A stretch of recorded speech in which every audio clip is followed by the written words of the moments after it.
Brett Stats Noiseworthy.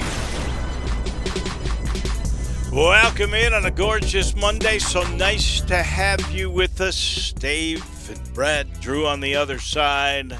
Lots to chew over. One thing for sure, Brett. Life with Penny Hardaway is always interesting.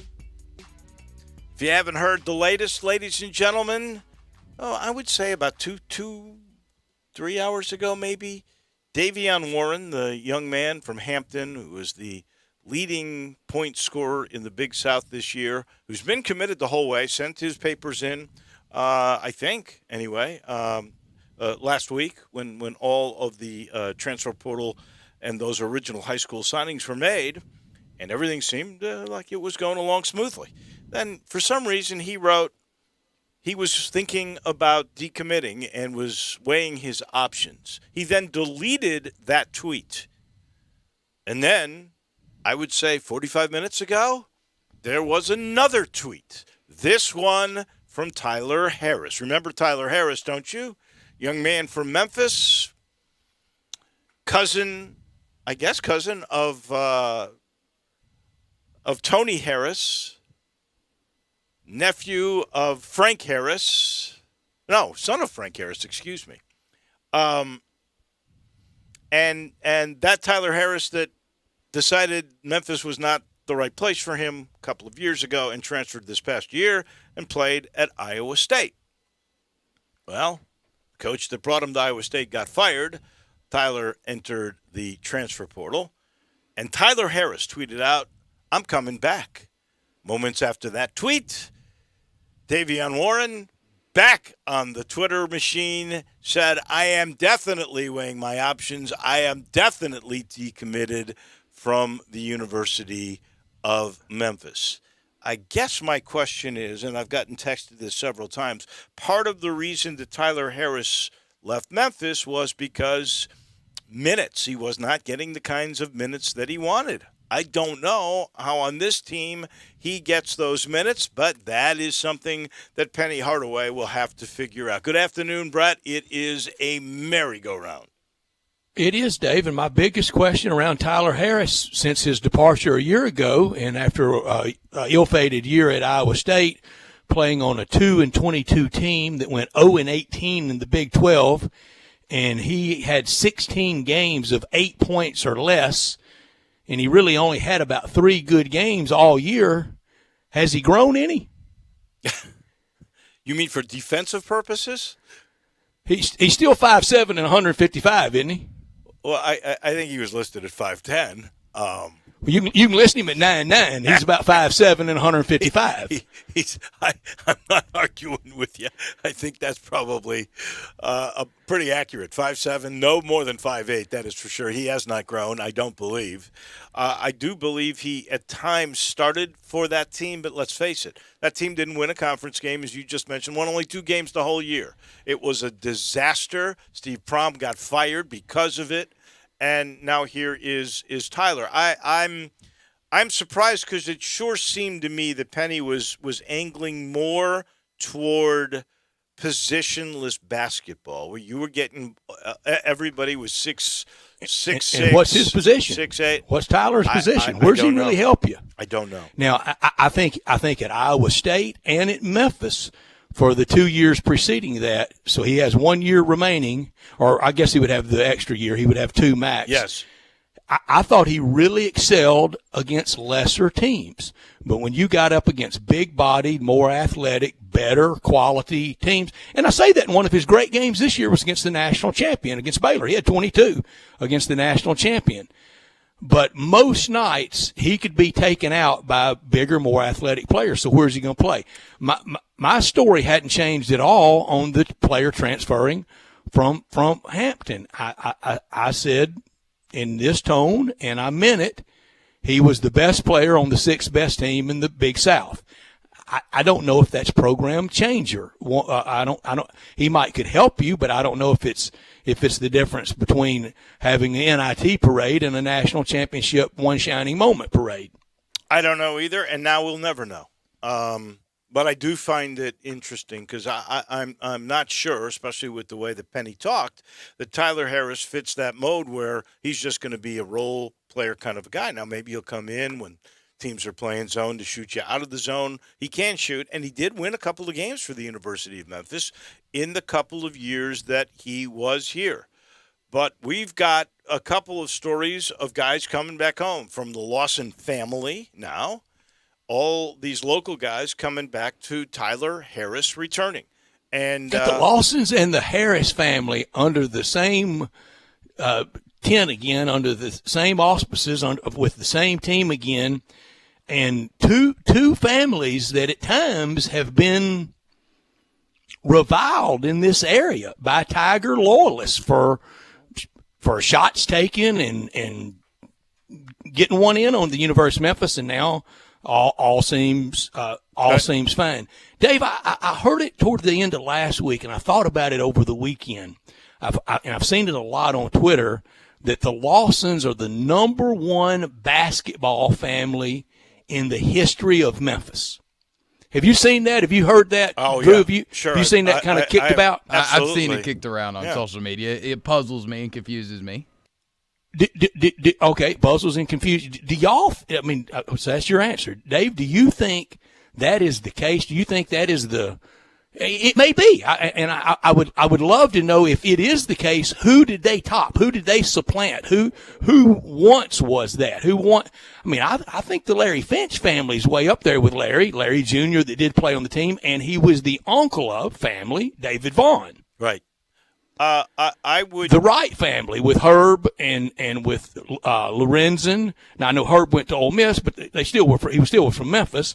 But Lorenzen and Uncle Alvin, that was a great point guard in the mid '70s from Melrose High. I would think. Well, it's where did Lou Wright go? Lorenzen's Lou went brother. to UT. He went to UT. I think you could really make a case for the Wrights because of Alvin and Lorenzen. Obviously, Larry's name because and Herb was a great player at Ole Miss, right? But he didn't play for Memphis, so that's but he's still from Memphis. So the best we're talking. It's again like Mark Gasol as a pro. He played high school basketball in Memphis. It doesn't all have to be Tiger centric. Okay, well you have to let me know that clarification because that's not what I was thinking of.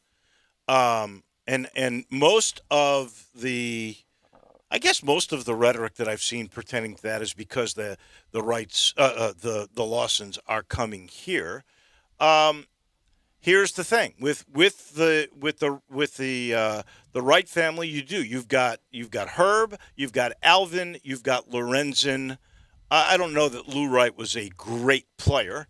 He was a great high school player.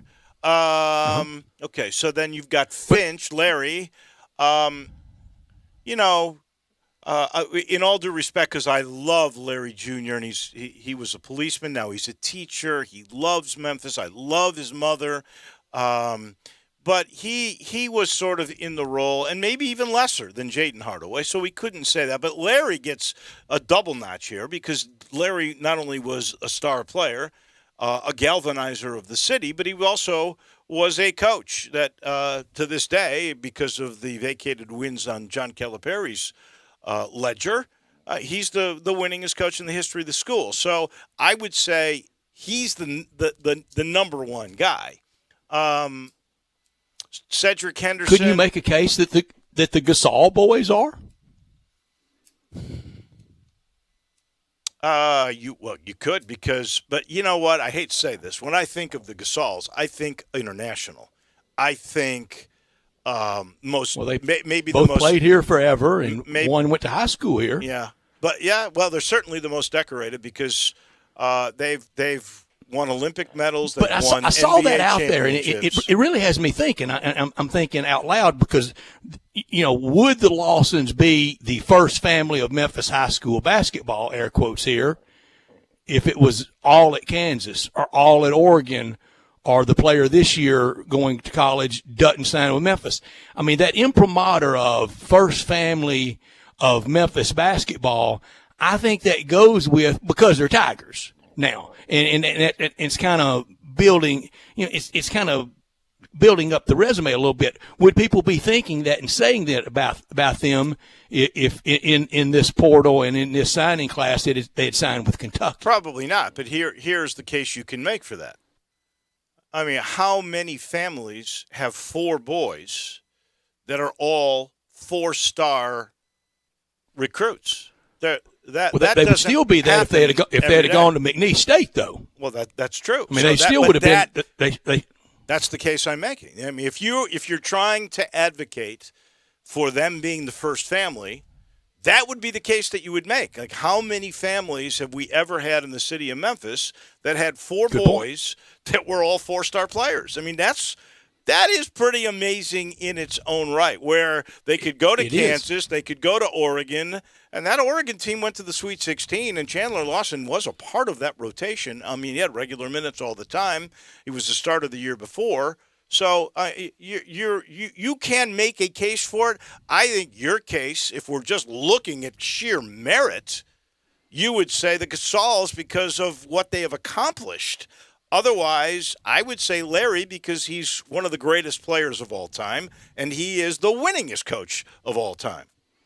But can you kind of be it being singular? I'm sorry, Drew, go ahead. Yeah, no, but when I think of a family, I mean, obviously, first family of Memphis basketball, family would mean multi-generational. It would mean father, grandfather, aunts, uncles, grandchildren. It would have to be over a long passage of time. You could make an argument for the 4 best siblings. Yeah, but as far as family, it'd have to be multi-generational, wouldn't it? If you're going to say that, you could actually put Harris in there because Tony Harris is he a generation ahead of Tyler?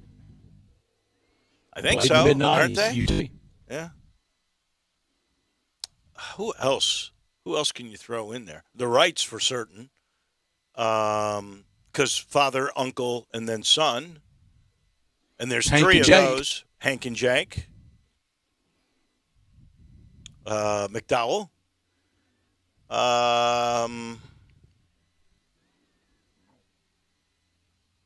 I don't know if there's anybody. There's the Newsoms, Rodney and his son, who's now a football player, who's a pretty good football player, I think. Maybe.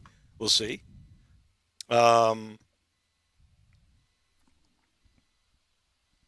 but that 4 guys that are all 4 stars, and I think that's where that moniker comes from. Do you know how many wins so far the Lawsons, the first family of Memphis basketball, how many wins they have in NCAA tournament play? Oh my goodness! I do 3. 3? KJ and Diedrich with 1. They were both on the 1 win, but it counts for both of them. And last year, the young man in Oregon got, unless you want to count the uncontested game, they got the win over Iowa. So that's it, 3 at Oregon. And 2 of them got it the 1 year. Count in the Kansas. uncontested, Yeah. so 4. We'll count the uncontested. Okay, we'll go with that. We'll go with 4. Hopefully, there's a lot more in their future here for Chandler and for Jonathan. But it is interesting because just when you think you have sort of a grasp on what Penny is trying to do, and I was really thinking positionless, doesn't matter even with point guard because you could play a point forward like DeAndre Williams did last year. You had Lester playing point guard a lot of the time last year when Lomax was hurt and they put in Boogie, but really Quinones was doing more of the orchestrating. Yeah, and you just wonder if this is the last of the shakeup, if some other players might be looking around and thinking, where are my minutes? Where are my shots? And then as we get closer to school starting in August, then we get closer to opening night, when we get to the holidays and you can transfer then and you've only lost that semester, I think around college basketball, you're going to see kind of this constant state of flux. You might, and don't leave out this possibility, too. If Cisse does not come back, the point guard from, is it Coastal Carolina? I think it's Coastal Carolina. I mean, he could become a part of this deal. So Sure could, Dave. Welcome Here we go. to the portal, baby. 21st century. It means you can never rest. You have no idea what's coming up. Boy, we knew the 20s were going to be wild, but they are off to a roaring start. Hey, football fans, the 2021 draft is right around the corner, and FanDuel Sportsbook, they're hooking up new users with 20-1 odds on Trevor Lawrence to be drafted number 1. That's crazy. That means a $5 bet wins you $100 when you bet on the projected number 1 pick. It's the biggest lock of the draft. Put an extra $100 in your pocket just for betting it. To claim this exclusive offer, just download the FanDuel Sportsbook app and sign up with promo code CASH. You can also make a variety of different bets from top picks at each position to who you think your team will pick and many, many more. Thursday night's going to be fun at draft night. Put on your GM hat and download the FanDuel Sportsbook app to lock in your picks today. Remember to sign up with promo code CASH to claim your exclusive 20-1 odds on Trevor Lawrence to be drafted number 1. It's the lock of all time. Must be 21 or older and present in Tennessee. New users only. Must wager in designated offer market. $10 first deposit required. Max bet $5. Restrictions apply. See full terms at sportsbook.fanduel.com. Gambling problem? Call the Tennessee Red Line at 1-800-889-9789. This hour of our show brought to you every day by Lexus of Memphis, the one and only Lexus dealership in Memphis at 2600 Ridgeway, and appropriately online at lexusofmemphis.com. Call them at 901-362-8833. Lexus of Memphis offering the Golden Opportunity late April sales event. Great offers on all 2021 models and special lease options. If you've ever thought I'd look great in a Lexus, well, you will, and Lexus of Memphis will make sure you're in one of those beautiful new cars by the end of this day. Drive in luxury and confidence, knowing that every new Lexus comes with complimentary first and second maintenance services. Stop by Lexus of Memphis at 2600 Ridgeway and put yourself in the driver's seat of an all-new 2021 flagship LS500, and you'll be looking and driving in style. When you purchase a Lexus, you get top-of-the-line engineering and design, and they make for the luxury driving experience. 901-362-8833, online at lexusofmemphis.com. Experience amazing at Lexus of Memphis. Top story of the day. Well, as always on Mondays, there is a multitude of things to choose from, including the Harris recommitment to Memphis and the Warren decommitment. But here's something I found out, and we'll know more on Thursday. There is a press conference scheduled for the Landers Center, 10 a.m.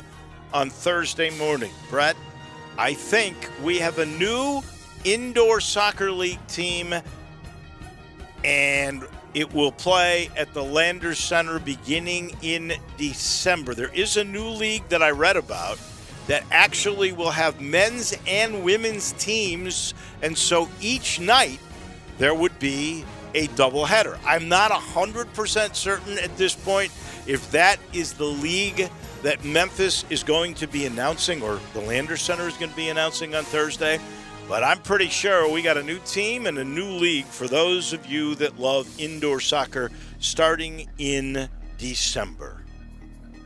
Name the team. I might name them the Americans or the Rogues or the Storm, or maybe they'll come up with something the Kicks. brand new. The Kicks, that'd be the good. Memphis Kicks. I like that.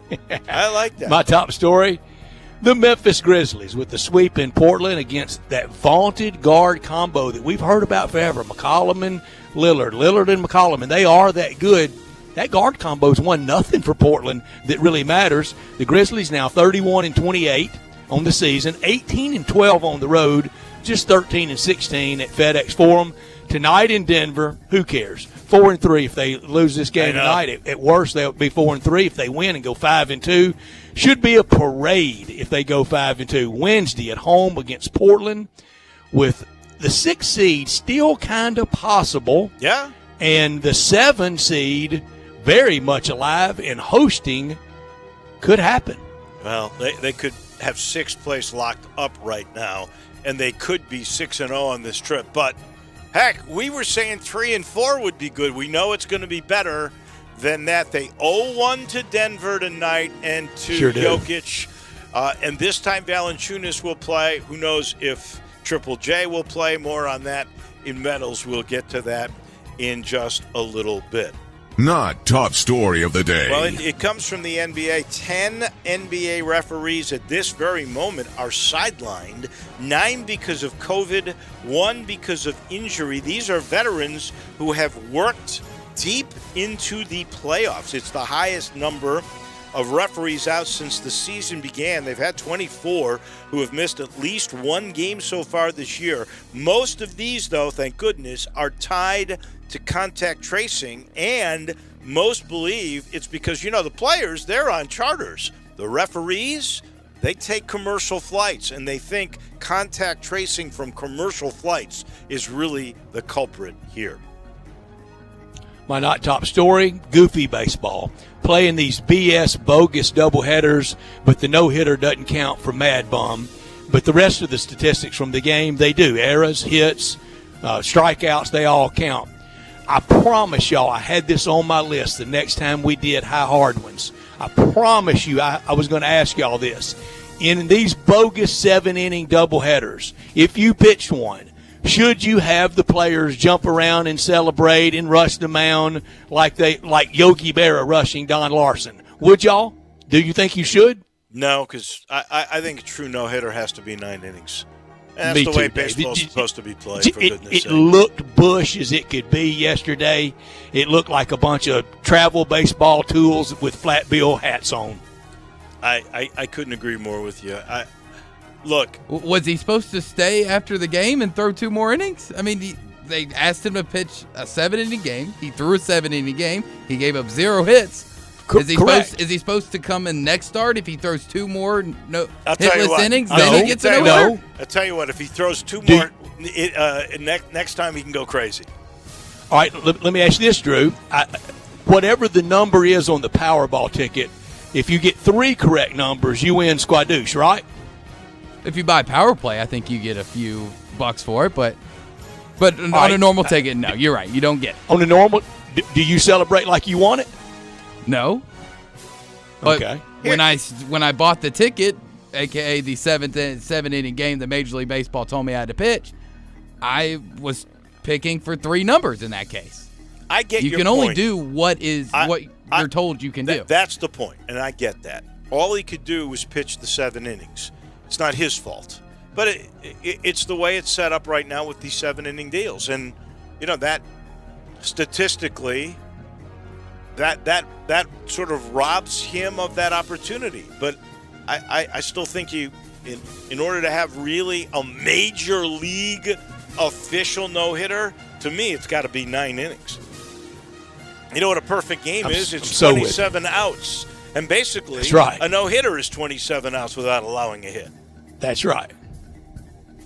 But it is what it is, that is for sure. We're going to be busy today. It's the 20s. Yeah. It's this third decade of the 21st century, and it has not lacked for drama, has it? No, not at all. There was drama with a playoff at the team event in New Orleans. Ted Butler's going to talk about that when we talk golf in just a little bit. We got medals coming your way at 3:45. David Cobb on all things college athletics. Keith Kessinger, the son of Don, who's number was retired by Ole Miss over the weekend. It was apparently a really heartwarming moment. He's going to join us at 4:30 to talk about that and Ole Miss baseball.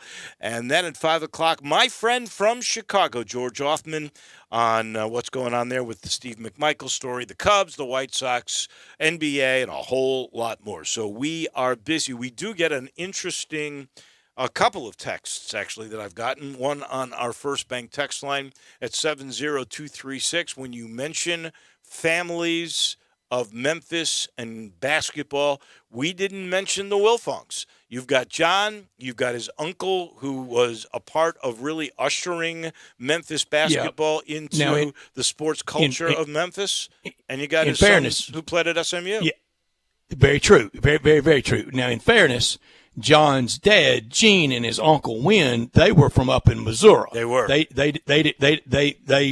literally, the correct use, matriculated to the U of M. They did, but the Gasols were born in Barcelona and matriculated, and Mark matriculated here, so same thing. True. Same thing. And we'll True. we'll take him in. I would. That's a great submission. I love it and love John Wilfong so much. Yeah. Stay tuned because we could have, before this show is over, we could have more transfer portal news somewhere. I promise. We take the time out. We'll talk some golf in just a minute. Ted Butler's going to join us. This is Sports Time on a Monday. We are now officially underway. Listen online anywhere, anytime at sports56whbq.com. Case IH is a proud supporter of the Mississippi Farm Bureau, and thanks to a membership benefits partnership, Mississippi Farm Bureau members receive a discount of up to $500 on every qualifying Case IH tractor and piece of equipment you purchase. This discount may be used with other promotions, rebates, or offers. So join Mid-South Ag Equipment and the Mississippi Farm Bureau and pocket up to $500 in savings. Call Mid-South Ag at 662-890-3141 to get your discount today. This is a job alert. If you're looking for work, this will interest you, whether you're looking for full-time, part-time, or even something temporary if you've been recently furloughed.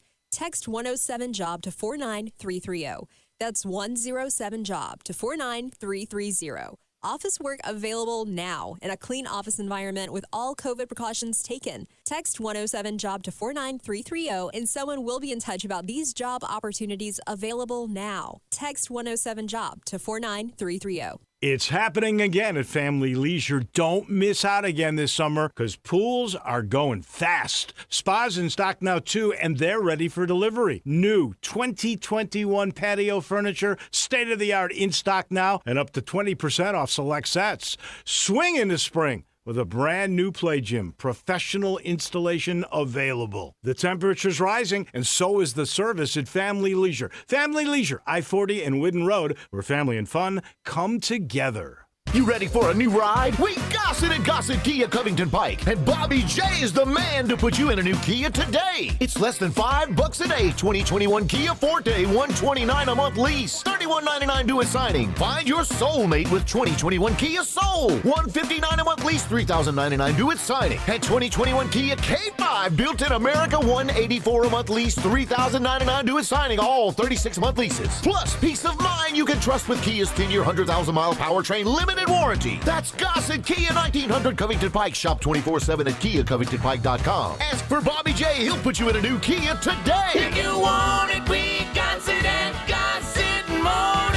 Cars. 36-month leases, 0 security deposit, $650 acquisition fee, Forte, ME344-837, MSRP $20,655. Sold M777, $2135, MSRP $21,130. K5, MG 005560, MSRP $25,725. 10,000 miles per year, 20 cents excess mileage, includes all manufacturer rebates and incentives, PF $695. Excludes tax title and license with approved credit. Warranty is a limited powertrain warranty. See dealer for complete details. Offer valid through 4/30/2021. Dealer stock only. Golf fans, breaking news. Just over the Mississippi Bridge in Marion, Arkansas. Come join Sports 56 to celebrate the grand opening of Cypress View Golf and Recreation, located just over the bridge at 303 Club Circle in Marion. Sports 56 will be live at Cypress View Friday, April 30th from 10 a.m. until 3 p.m. Join Sports 56 Middays and Sports 56 Happy Hour as we give away tons of door prizes, including golf lesson gift cards and free rounds of golf, including cart. Check out Cypress View's new food menu as well. From Philly cheesesteak sandwiches, homemade fresh hand-patted burgers, and Nathan's hot dogs, flatbreads, quesadillas, summer salads, and more. So come hungry. Again, Sports 56 fans, come see us at Cypress View Golf and Recreation in Marion, Arkansas,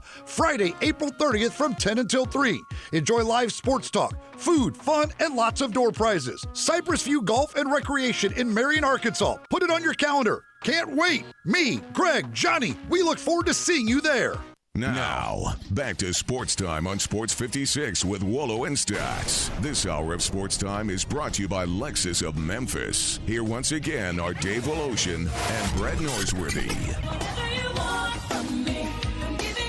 Oh, they had a big weekend at Family Leisure, that is for sure. You know, folks are coming in. They don't want to miss out on the pools. Last year they ran out. They're going to make sure they don't run out this year, and there's still some pretty good prices, at least until the end of the month. You will really like what you see. Same thing with spas in stock, ready for delivery. You can swing in the spring with a brand new play gym. They got special prices right now on those. Professional installation is available, and I like to tell people most of the time you're going to put your young ones right on those swing sets that they have so much fun, and so many childhood memories come from those. Make sure they're installed the right way. The pros will do it, and you'll feel a lot more secure. And then there's the patio furniture. I like to tell people, since I bought patio furniture, I hang out on my patio in my yard near my pool a lot more than I would. Nothing says more comfy than great patio furniture, and now they have up to 20% off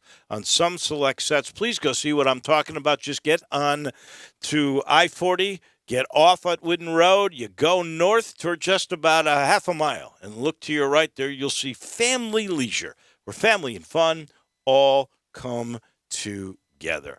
I don't know how well received the Zurich Classic with the team concept is, but they had drama.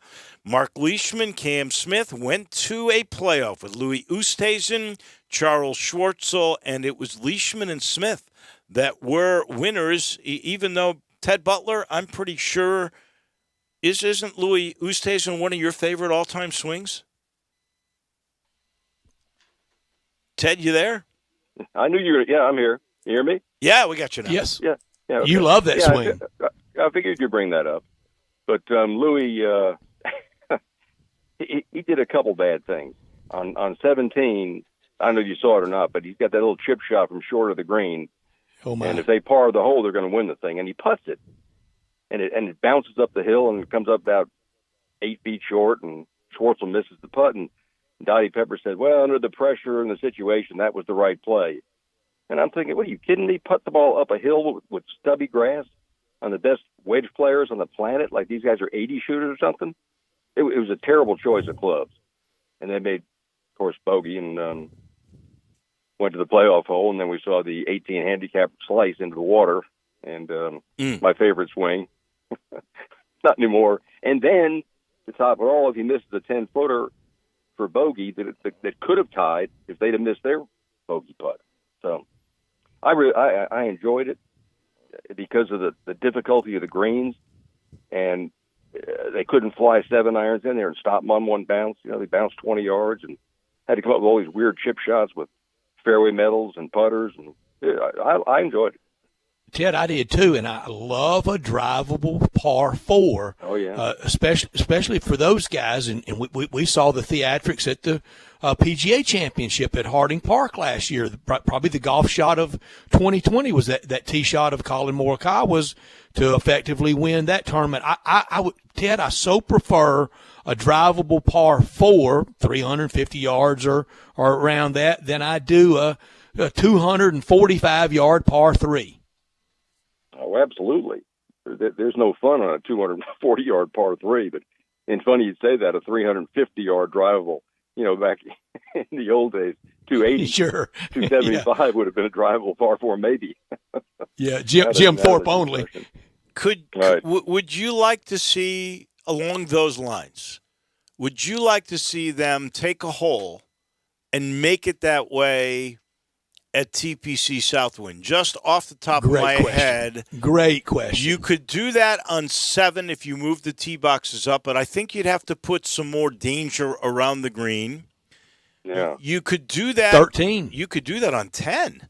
And you could do it on 10, Dave. You sure could. And you have water. Bring to the water left, in. And you got water. You've already got the creek there. They can drive that creek. I wish we had a bell. Dave with question of the day, Drew.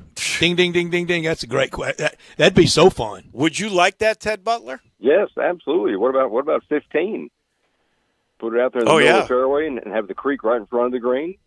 Yeah, absolutely. I'd like that. Yeah, you do that. But when it's right in front of the green like that, that makes it hard because you can't roll it up. Most of those par 4s, you can roll it up, but you have to have danger, like on both sides. They have to go right up the middle to make it work. Well, I think it'd be a great idea. Add a little, if they could just turn number 8 into something, you know, that would be good. I'd love to see something like that. Yeah. Yeah, they've tried to make 8 better for a long, long time. You were talking about. Boy, y'all run 8 down. I'm the only person alive that likes 8. Why? Explain to me why you like 8s. Because everybody else doesn't. You mentioned pressure and the guy with a swing on, cut swing. Oh my God. What about Finau and Champ going. Let me see what their scores were the whole time, because this seems to me to be the essence of Tony Finau. I mean, it really does. So the first day they go 63, and they're amongst the leaders. Then they go 68, okay, 67 the next day. When it counts on Sunday, when you're going to get your big paycheck, now they still finished tied for 17th, 76. I think that is the worst round of the day. No, Hovland and Ventura had 78, but that was the second worst round of the day. How does that happen with Tony Finau? Well, he's just, I guess, having a hard. I don't know where the over par stuff came from. In the alternate shot thing like that, it could be, one swing can turn into a 7. Right. So I don't know if it was Tony's fault or not. I didn't see enough of them. I kind of watched the end of it, but he definitely is having a hard time finishing off a golf tournament. I don't know if I really didn't see what they did to get that far over, though. And as far as they hit the ball, it was kind of like Morikawa and Matthew Wolff. I was just going to go. That was the biggest surprise to me, that they did not make the cut. I thought that team had a chance to win it. Now, Wolff's been in a slump for almost a year. I mean, he's playing terrible. There's some sort of glitch. There's a glitch in that swing somewhere, and they don't know where to fix it. There's got so many. There's 10 glitches in there, isn't it? Yeah. I mean, it's got more moving parts than a Pep Boys. Well, I often said that. I just said, if something goes wrong with that golf swing, where do you go to fix it? Which part? I mean, do you make the loop smaller or bigger or more inside or outside? The leg kick, Ted. I mean, all right, let's say Matthew Wolff calls you tomorrow morning and said, Ted, I'm on the way. Do you deconstruct? Do you start over? Do you try to improvise and tinker with that, or do you do the complete overhaul? No, I would tinker with that. I mean, he's been doing that his whole life, and it could be something really simple. His grip could have gotten too weak or too strong. His takeaway could be a little too inside, but there's so many moving parts. It would be hard to, you have to have some kind of history or some videos of what his swing was looking like when it was great, and then look at it now and find exactly where it's coming from. But a total Mako that wouldn't be the answer. He wouldn't be able to break 80.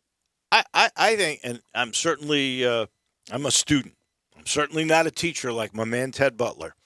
But it would seem to me that if you are, and the best example is Jim Furyk, and there's a few others there that don't have textbook swings. But if they are repeated so that the club face is square with speed going through the hitting zone, why do you care what it looks like, right? As long as you can continually repeat it, that loop that Furyk has been repeated now for 30 years. Why would you change that? Well, as I said, I wouldn't. Right. The only thing in golf, there's only two things in golf that matter: the downswing path and the face angle when you hit it, from putting to driving. The downswing path is the principle of golf. How you get it from the right hip through impact, it really doesn't matter. And we've seen it with Trevino and Furyk and Gabe Brewer and a host of golfers around the world. But with Wolff, his is so big, that you'd have to find, is it in the beginning, the transition, halfway down, what's changed now, or is it his short game? I don't know, but he's not playing well. I know that. You know what? Along those lines, I've often wondered, like we've talked about Ricky Fowler here, where his swing was so big and so hard on his back, you didn't think it could be a sustainable swing for 15 years, maybe for 3, but not, while you're young. But would you change that from somebody? If you saw somebody really good coming up, would you go, look, if you want to last a long time, you've got to shorten the swing, or you've got to change this, because otherwise it's going to kill your back or your knees or your Achilles or whatever it may be? Absolutely. I do that on a daily basis with junior golfers.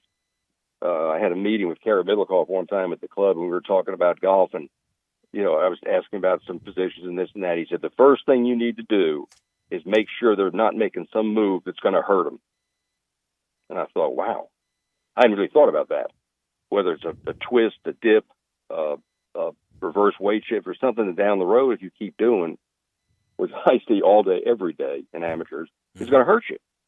And I would definitely change that early on. Later on, with Wolff or Furyk, I don't know that you could maybe tinker a little bit, but it couldn't be an overhaul.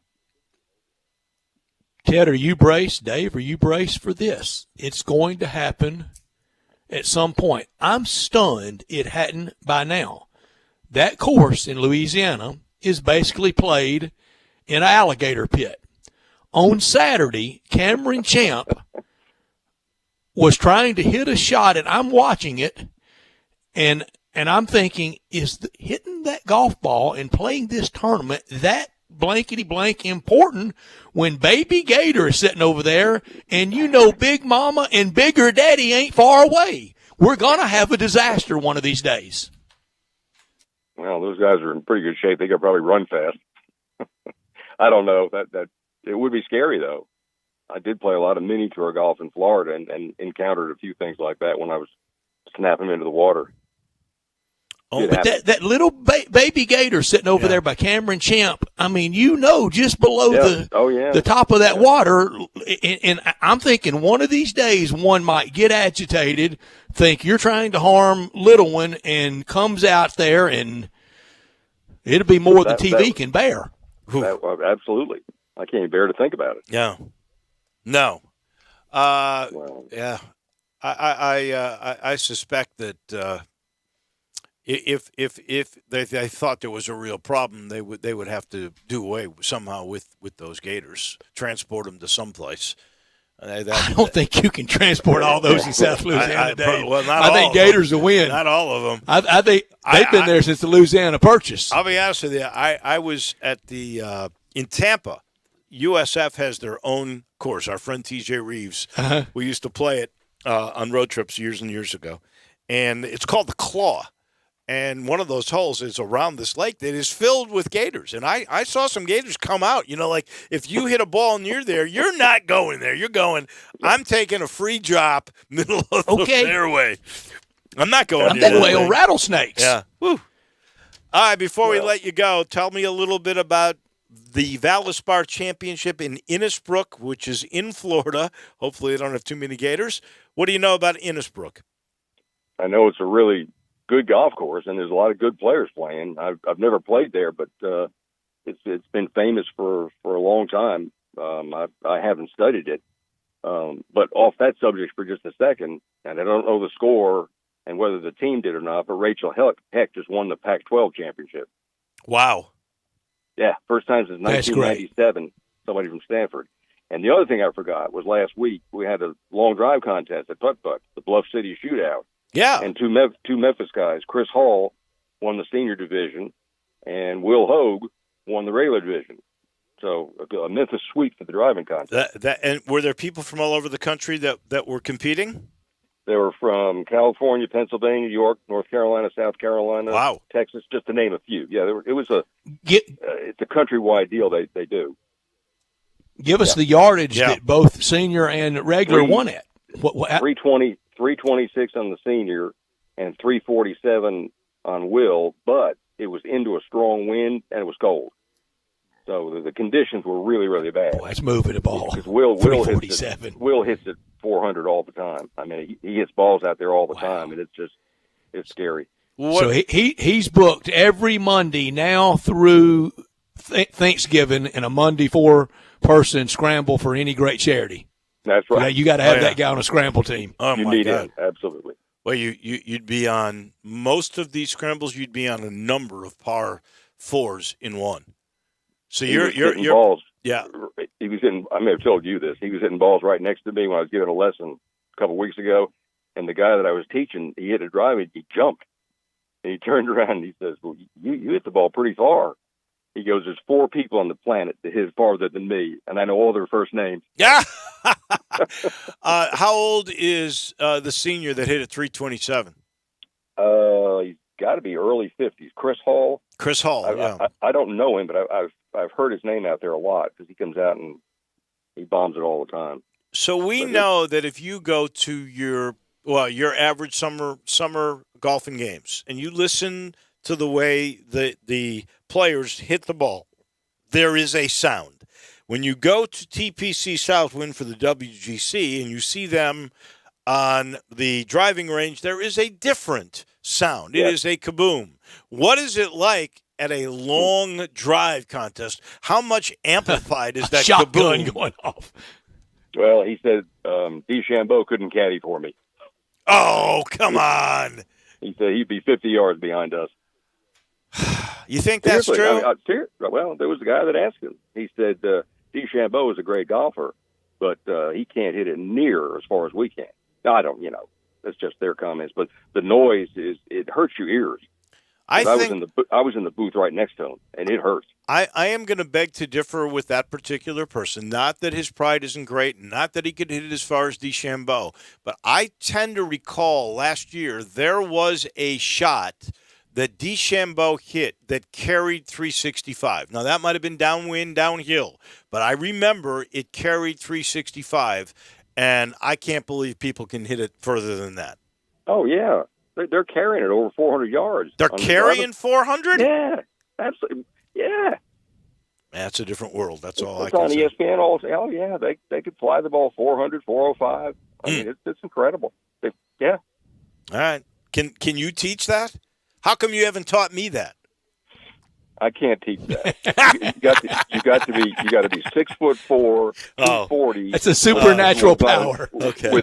With muscles on muscles.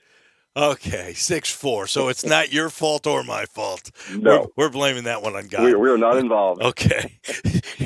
We'll talk to you next week. Thank you, Ted. That's good stuff. Okay, that's our guy, our teacher, the city's teacher, really. That is Ted Butler. We got to take a break. Dave, if you could hit it that far, what would you really want to? Heck yes. Are you kidding me? Heck yeah, I would. Yeah. It's like people would say, no, I wouldn't want to be a billionaire. Yeah, right. I would too. Give me those problems that a billionaire has. We're back in a minute. This is Sports Time on Sports 56. Sports 56 mornings with Peter Edmiston and Anthony Zane. Weekday mornings from 7 till 10 on Sports 56, 98.5, and 96.1. Moving is stressful, but Black Tie Moving can take the worry out of the process. Whether you're moving across town or across country, moving your home or your office, your personal moving concierge from Black Tie Moving will work with you to design a plan that perfectly fits your budget and needs. And they're available 24/7 to answer any questions you have. Give Black Tie Moving a call at 901-316-6196 or go to blacktiemoving.com/Memphis to get your personal, no obligation quote from the moving experts at Black Tie Moving. You hear the phrase all day, every day. In these uncertain times this, in these uncertain times that. Well, in these uncertain times, one thing I know for certain, you want you some Central Barbecue. Central Barbecue is open for you to dine in or carry out, online orders and curbside pickup. And another thing you could be certain about is this. We are doing everything in our power to keep you and our staff safe. You can be sure that everyone working at any Central Barbecue is following every safety protocol there is, and they'll encourage you to do the same. Come on in and get some Central Barbecue. And yes, your face covering is probably going to end up with some sauce on it. A small price to pay for safety. According to the National Institutes of Health, 30% of hospital admissions in older adults are drug-related, like taking meds at the wrong time. Hero Health simplifies medication management. The smart device stores up to 90 days worth of up to 10 different pills. It dispenses them at the push of a button. Try Hero risk-free for 30 days and get free contactless delivery. Just call 800-420-7550. That's 800-420-7550. 800-420-7550. Hero, medication managed. I want to do some bragging rights. Hey, I was just the other day overhearing a conversation with Big Mike, the manager of DeSoto Auto Sales. They've got people buying cars all over the country. North Carolina, South Carolina, Georgia, Alabama, Arkansas, Texas. People from all over the country buy cars at DeSoto Auto Sales in Olive Branch, Mississippi. Why? DeSoto Auto Sales has the most stringent car inspection in America. They get it right the first time. Quality and low mileage, factory warranty on most vehicles. My favorite part is the people who work there. Big Mike, all the employees are professional, friendly, and go that extra mile. Expect as you walk in the door, you're treated like family. DeSoto Auto Sales understands your time matters. We can help you find your dream car and get all the paperwork finished in less than an hour. Come see us at DeSoto Auto Sales and be part of our family. Have a great buying experience every time. 662-890-7184. Now, back to Sports Time on Sports 56 with Wolo and Stats. This hour of Sports Time is brought to you by Lexus of Memphis. Here once again are Dave Woloshin and Brett Norsworthy.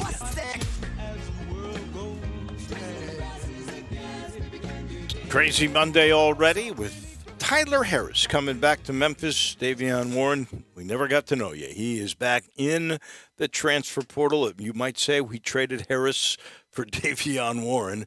At least that is what Penny has done. And as we said, you never know what is going to happen. Before we run out of time in this very first hour, we love to give on Mondays our precious metals.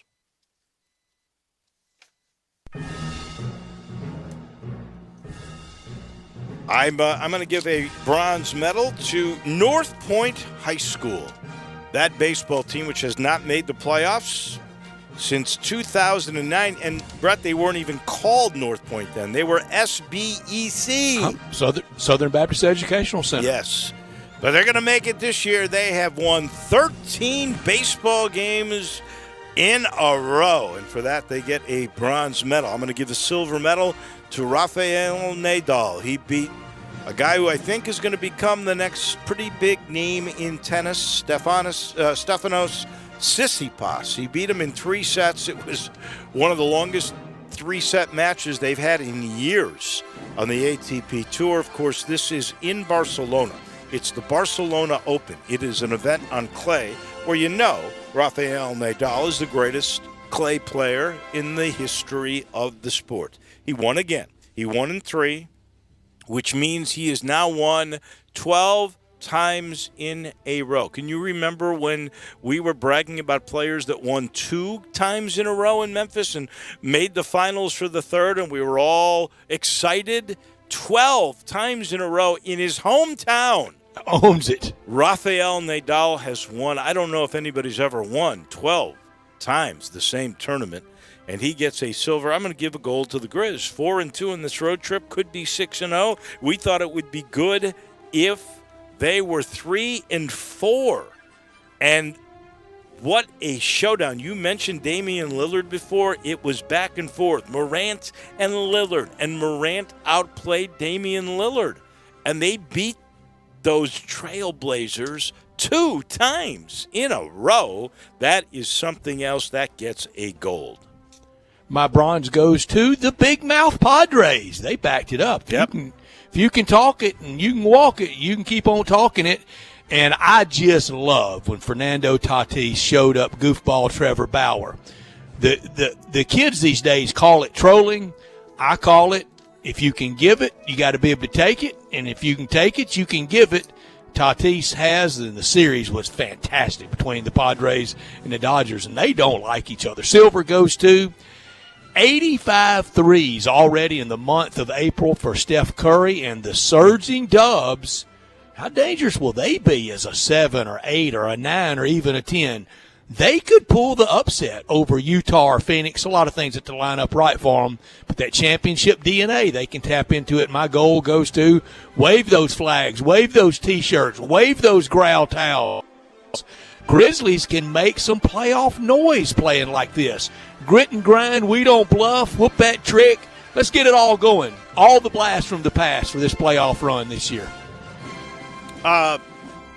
You think Steph Curry, if you're in that one-game playoff, doesn't have the mental advantage over every player on every floor? I mean, that I wouldn't want to face him. And easy question for you: is the Padres-Dodgers more important to LA now than the old Giants rivalry?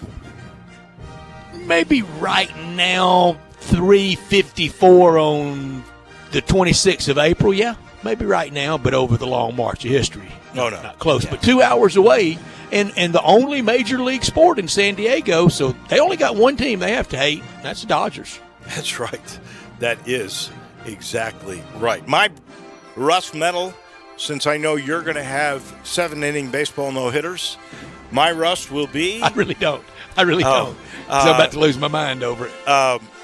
I've got the NBA and the Grizzlies and this resting philosophy. Okay, I know that you're bringing Triple J along slowly. I get a minutes kind of cap for the first few games. Okay, I get that. 3rd game back, you got to rest the guy already? Actually, after you rested him because most people say he probably could have played 2 or 3 weeks before you played him. You were so cautious, and now here you are.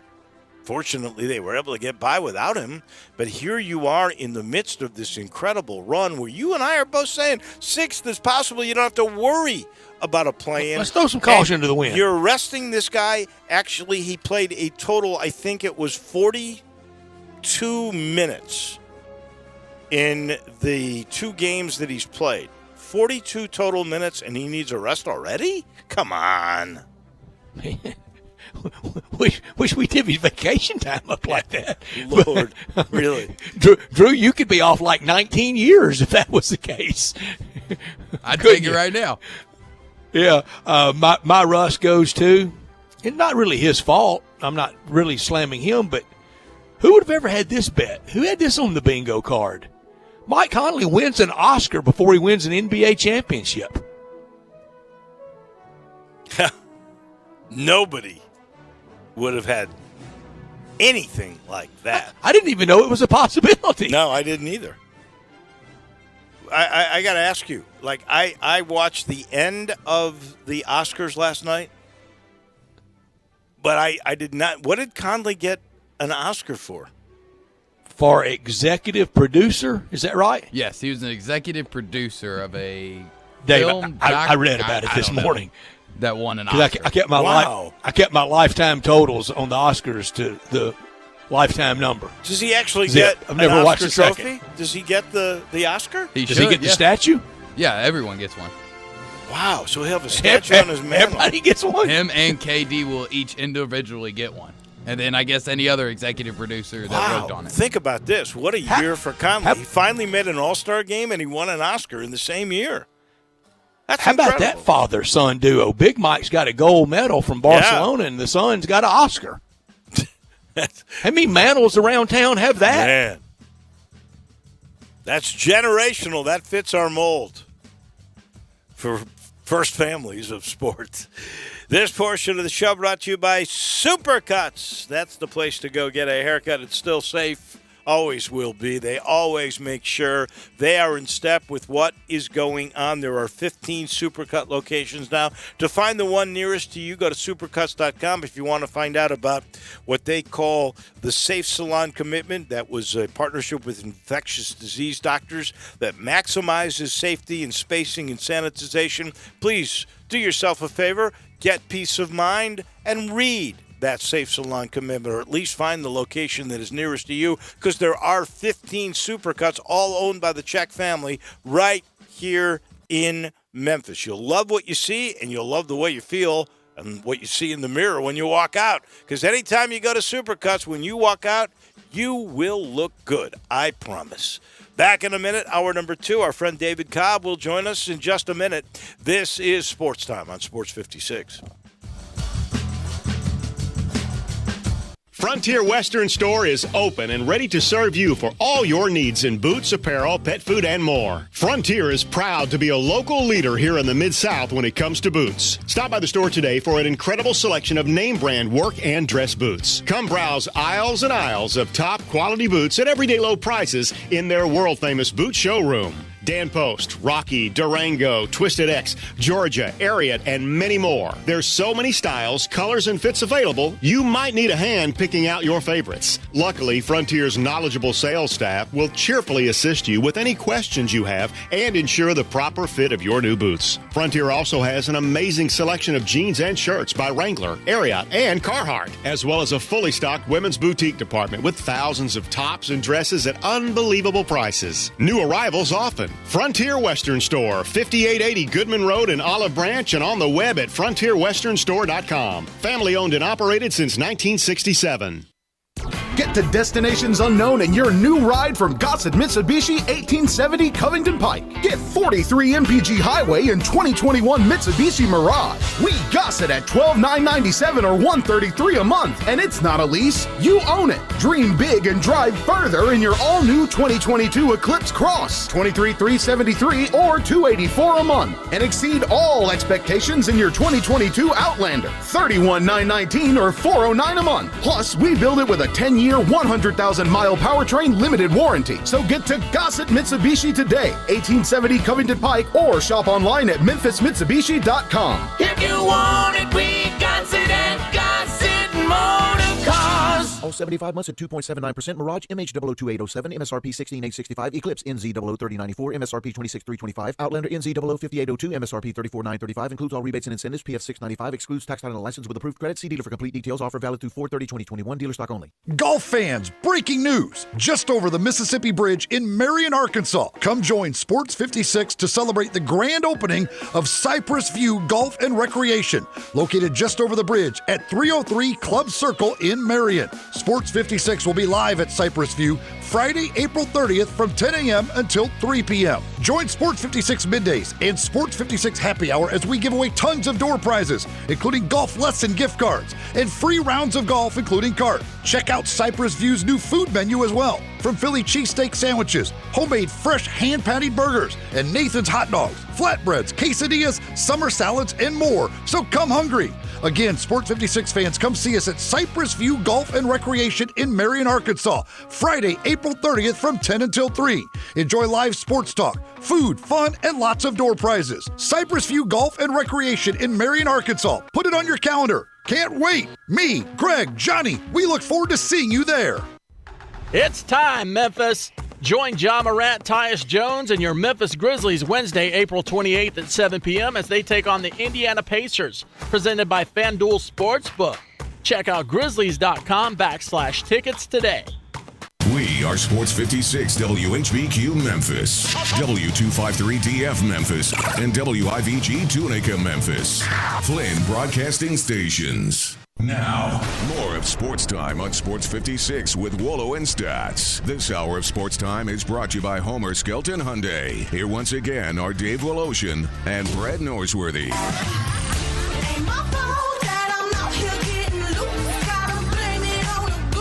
Welcome in hour number 2 on this gorgeous Monday afternoon. Story of the day, Tyler Harris coming back to Memphis from Iowa State.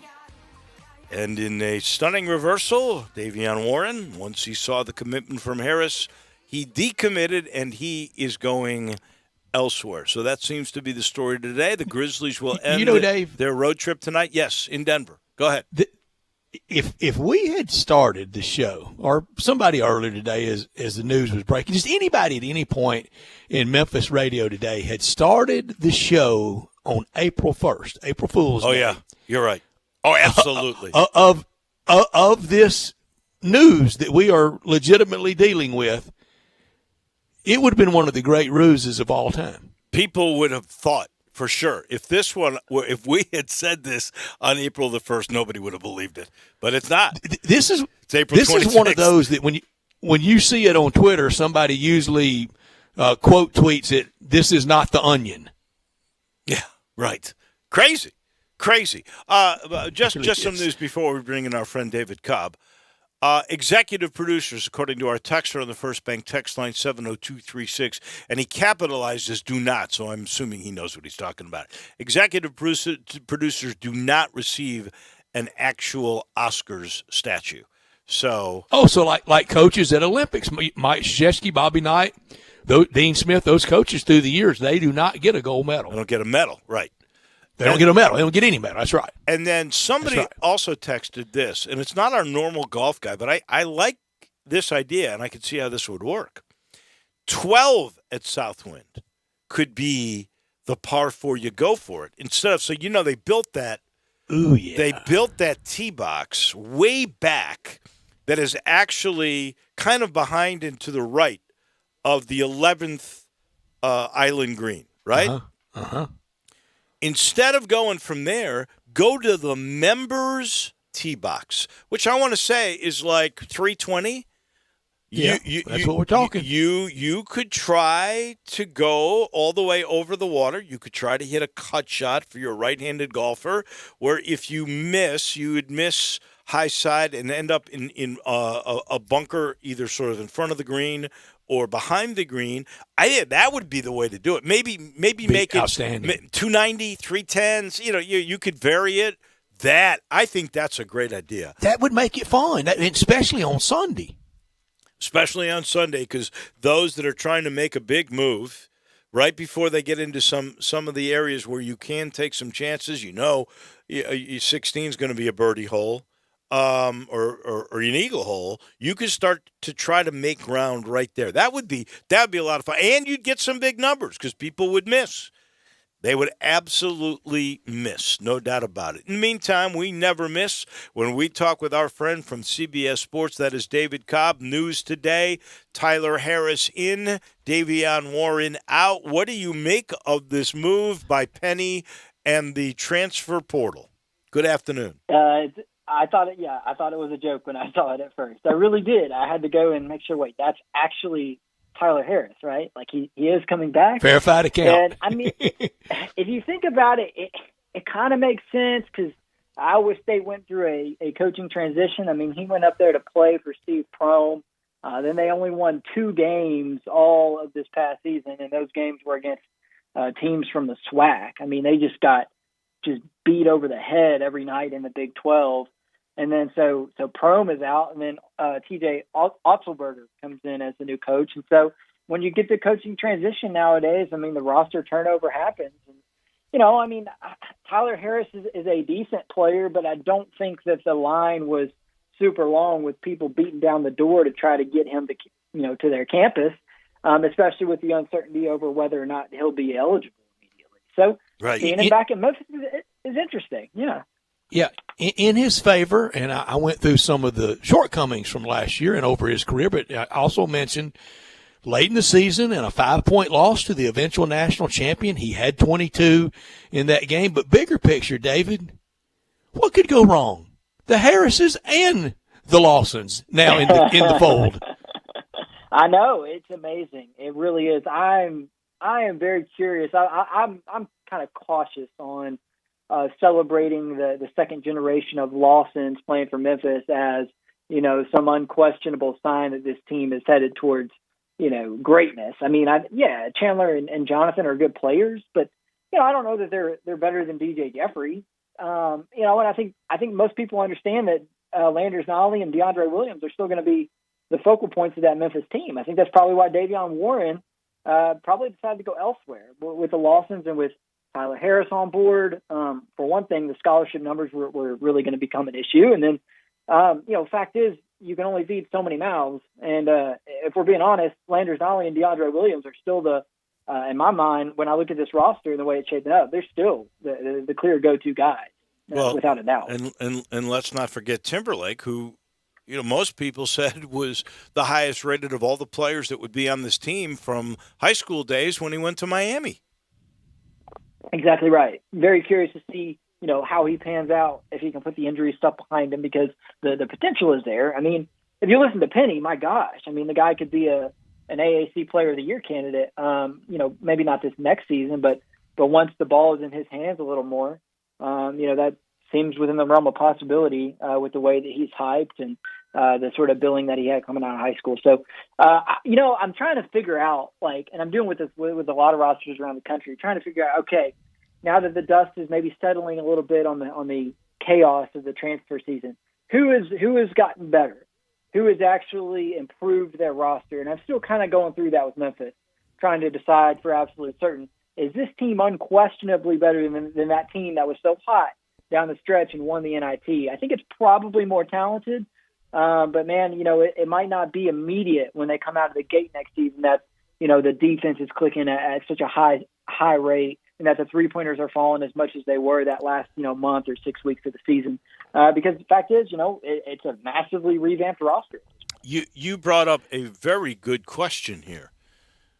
Will Tyler Harris be a part of that blanket transfer? Because wasn't he the beneficiary of immediate eligibility when he went to Iowa State? And they say, unless you're a graduate student, that you only get one of those. And we're not even clear on the graduate student, although I'm pretty sure that that'll be the case. But will he have to sit out a year to get that extra year here or 2 years? Very curious about that. He's not the only guy in that situation. Peyton Willis, who we actually talked about this guy a couple weeks ago when we were just running through the various scenarios that are going to pop up as a result of this changing transfer legislation. And, I mentioned this guy who was transferring back to Minnesota after he'd already been there. Well, now Tyler Harris is in the exact same situation. And so I'm really curious to see what the NCAA does with those cases. I think one thing that helps Tyler Harris and one thing that helps this guy at Minnesota is that the programs they were leaving were undergoing coaching transition. And so I think, generally speaking, that, will probably help their case in the eyes of the NCAA because it's understood now, I think, at this point at a lot of levels in college sports that when coaching changes happen, guys get out of their letters of intent all the time. And so this isn't, this is a similar situation. It's just, you're dealing with the NCAA as opposed to an individual athletic department. So, yeah, I don't know. It's going to be really interesting to see how the NCAA treats those two cases. David, Coach Penny Hardaway joined us last week, and he mentioned the need for his team to start fast. That appears to be obvious because they haven't. They've come out of the blocks all 3 years, really kind of pretty slow, and then have the season built from that point a little bit. But next year, regardless of how they start, if they don't start fast, he's not going to be insulated kind of by this calendar any longer because his first 3 years, it's kind of gone like this. November and December, slow start, got the knockout punch from the NCAA on James Wiseman, some injury. Okay, November, December, it's early. Then January and February, we're into conference play, and on the road in any conference is kind of tough, and things can happen. Then into March, well, we have March Madness. You don't know how it'll end. The first year played Houston very close in a home AAC conference loss. Second year, we don't know how that would have ended. And then last year it ended with an NIT championship. Next year, he's not going to get that favorable calendar, is he? Oh, no. I think what he said is true. It's so important that they start fast. They should have learned from this past season that, look, if they win one more game in that preseason tournament back, in late November, it might be the difference in them making the NCAA tournament or not. And so I think there's enough returning players who will sort of hopefully have that instilled mindset, early on and say, hey, we got to come out of the gate swinging. And then the other thing is I think, that Memphis should be able to amass, some more quality non-conference games on this year's schedule. Just, hopefully the pandemic's not going to have nearly the effect this season. So, I think the opportunities will be there for them to build a resume. And I don't necessarily see the AAC being that much more difficult. I don't know if you see that as a good thing or a bad thing. But yeah, look, Memphis is going to have a chance to, make noise. They're good. They've got the talent. The question is, can they put it together on the front end and kind of avoid having to do what they, had to do at the end of this last season, which is win a whole bunch of games consecutively and knock off a really good team in Houston, and they fell just short. I think it's just so important that they put together a quality non-conference schedule and win, 3/4 of those games, against the teams they're able to get. I think, Brett, you mentioned he wanted to start fast, and even though he was not as flamboyant in his confidence and, not uttering anything like we want all the smoke, but he basically did say this would be the best team that he's had. And so he said it was time to make the NCAA tournament. So I think he's putting that burden on himself. And that early start, let's see, in that preseason NIT that will take place in the Barclays, there will be a couple of games at home that you'll get with, you would hope they would be like top 150 at least teams, not 280 or some of the teams that Stephen F. Austin types, South Dakota State types. Yeah. Please not something that's 280, 240. Not St. Francis. Josh's last year in Tubby. He played some just 320 RPI. So yeah, you don't want High Point on the schedule. No, you do not want High Point. As much as I like Tubby, I don't want to see him here. That is for sure. You've got Virginia Tech. Who are the other two teams that are in that preseason NIT? I know Virginia Tech is one. When I first looked at that, I felt like Memphis should win that preseason NIT. I wish I could remember who the other two were. We'll look it up here in a second. But I think they should be able to finish no worse than second in their league. I thought they were better this year than Wichita State, to be quite honest with you, and they didn't get that second chance to play Houston at home. And when they played them there and on a neutral, it was clearly a close game, and had they made free throws, they would have won. Yeah, no doubt. The last question that I have about Memphis basketball, and we think we know the answer, right? Like, Moussa Cisse is not going to stay in the draft, is he? I mean, to me, that's a big question because the outside of Earl Timberlake, who we've talked about as maybe having the highest talent ceiling of anybody on that roster. I mean, Moussa Cisse is not far behind and brings something totally unique that nobody else on that roster would be able to bring, which is that elite level rim protection. I mean, maybe this Iomide kid, can do that as a freshman, but I mean, Cisse's measurables are just through the roof. And so that's my last question is, all right, what's going on there? I mean, the roster crunch is getting real with what they brought in. And if Moose's back, I think yes, it kind of really pushes things in their favor. You could pencil him in as a preseason NCAA tournament team, but are we totally sure that he's coming back? I guess just my last lingering uncertainty. I am not. I'll be honest with you. I'll be curious because I ask you both this. I think you value Cisse more than I really value him. I think Iamida Onu on paper looks just like him, but with more offensive skills. He's got the same wingspan. He's a leaper. He can block shots. And he's got hands and footwork. And actually, Penny said he can move out and stretch you. He can shoot from the corner, which we know that was not Cisse's capability. You still have Malcolm Dandridge.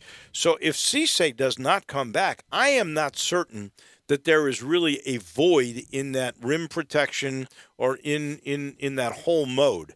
Because I never saw Cisse to the value of really truly being a 5-star. Wonderful kid. I don't mean to disparage him at all, but I'm just looking at raw facts. And if you look down the stretch, you can't have him in a game because he can't shoot free throws. 32% free throw shooter, for goodness sake. So if he does not come back, I'm not sure there's a huge hole or a void there. Yeah, I know, but that's a lot of pressure to put on Iomide as a freshman. And don't forget about Malcolm Dandridge. I think he could really take a step forward. I like his skill set. He's just not quite as long around the rim. I mean, I look at Cisse's box score from this past season, and I see a block and a half per game and in less than 20 minutes. And I'm like, man, if we could get him out there and he could catch the basketball and hit 50% of his free throws and play 25, 27 minutes a game. Now you're talking about maybe the AAC's leader in blocks, if he can get some of that other stuff kind of developed a little bit, David, when I was speaking earlier about that favorable calendar that Coach Hardaway's had these first 3 years, one thing that has kind of made you have amnesia and just hit delete at the end of all that has been these signing classes, has been this roster movement. I don't even think next year, if he doesn't have an NCAA tournament appearance, I don't even think that will insulate him. No, yeah. There's no way around it. This next year is huge. I mean, all the excuses you could think of are kind of have dissipated by that point. You can't use COVID anymore. You can't say that you don't have your own guys in there yet. You do. At that point, it's all all bets are off. So, it's absolutely a prove it year for Penny, and then maybe he gets the benefit of the doubt. If things go south because of who he is, of the recent extension, because he still brings in talent. I mean, maybe he gets that extra year that still sells tickets. Somebody else wouldn't. Yeah, honestly, if we're going to credit that for a primary reason why he was hired, then it could be a primary reason why he gets another year potentially, if that fan interest is still there. But you do question if they don't make the tournament this next season, what that would do to the fan interest. I don't know. That's not for me to decide. But my gosh, I mean, you look at this roster, you look at the progress they made at the end of this past season, you have to think that next year is that breakthrough season. And, if it's not, then yeah, there's issues. I think I really believe it will be. I mean, when you look, as you just said, the depth of that roster, the way they played, and don't forget the three best players on the team are coming back, and that's Nolly, Williams, and Quinones in whatever order you want to put it.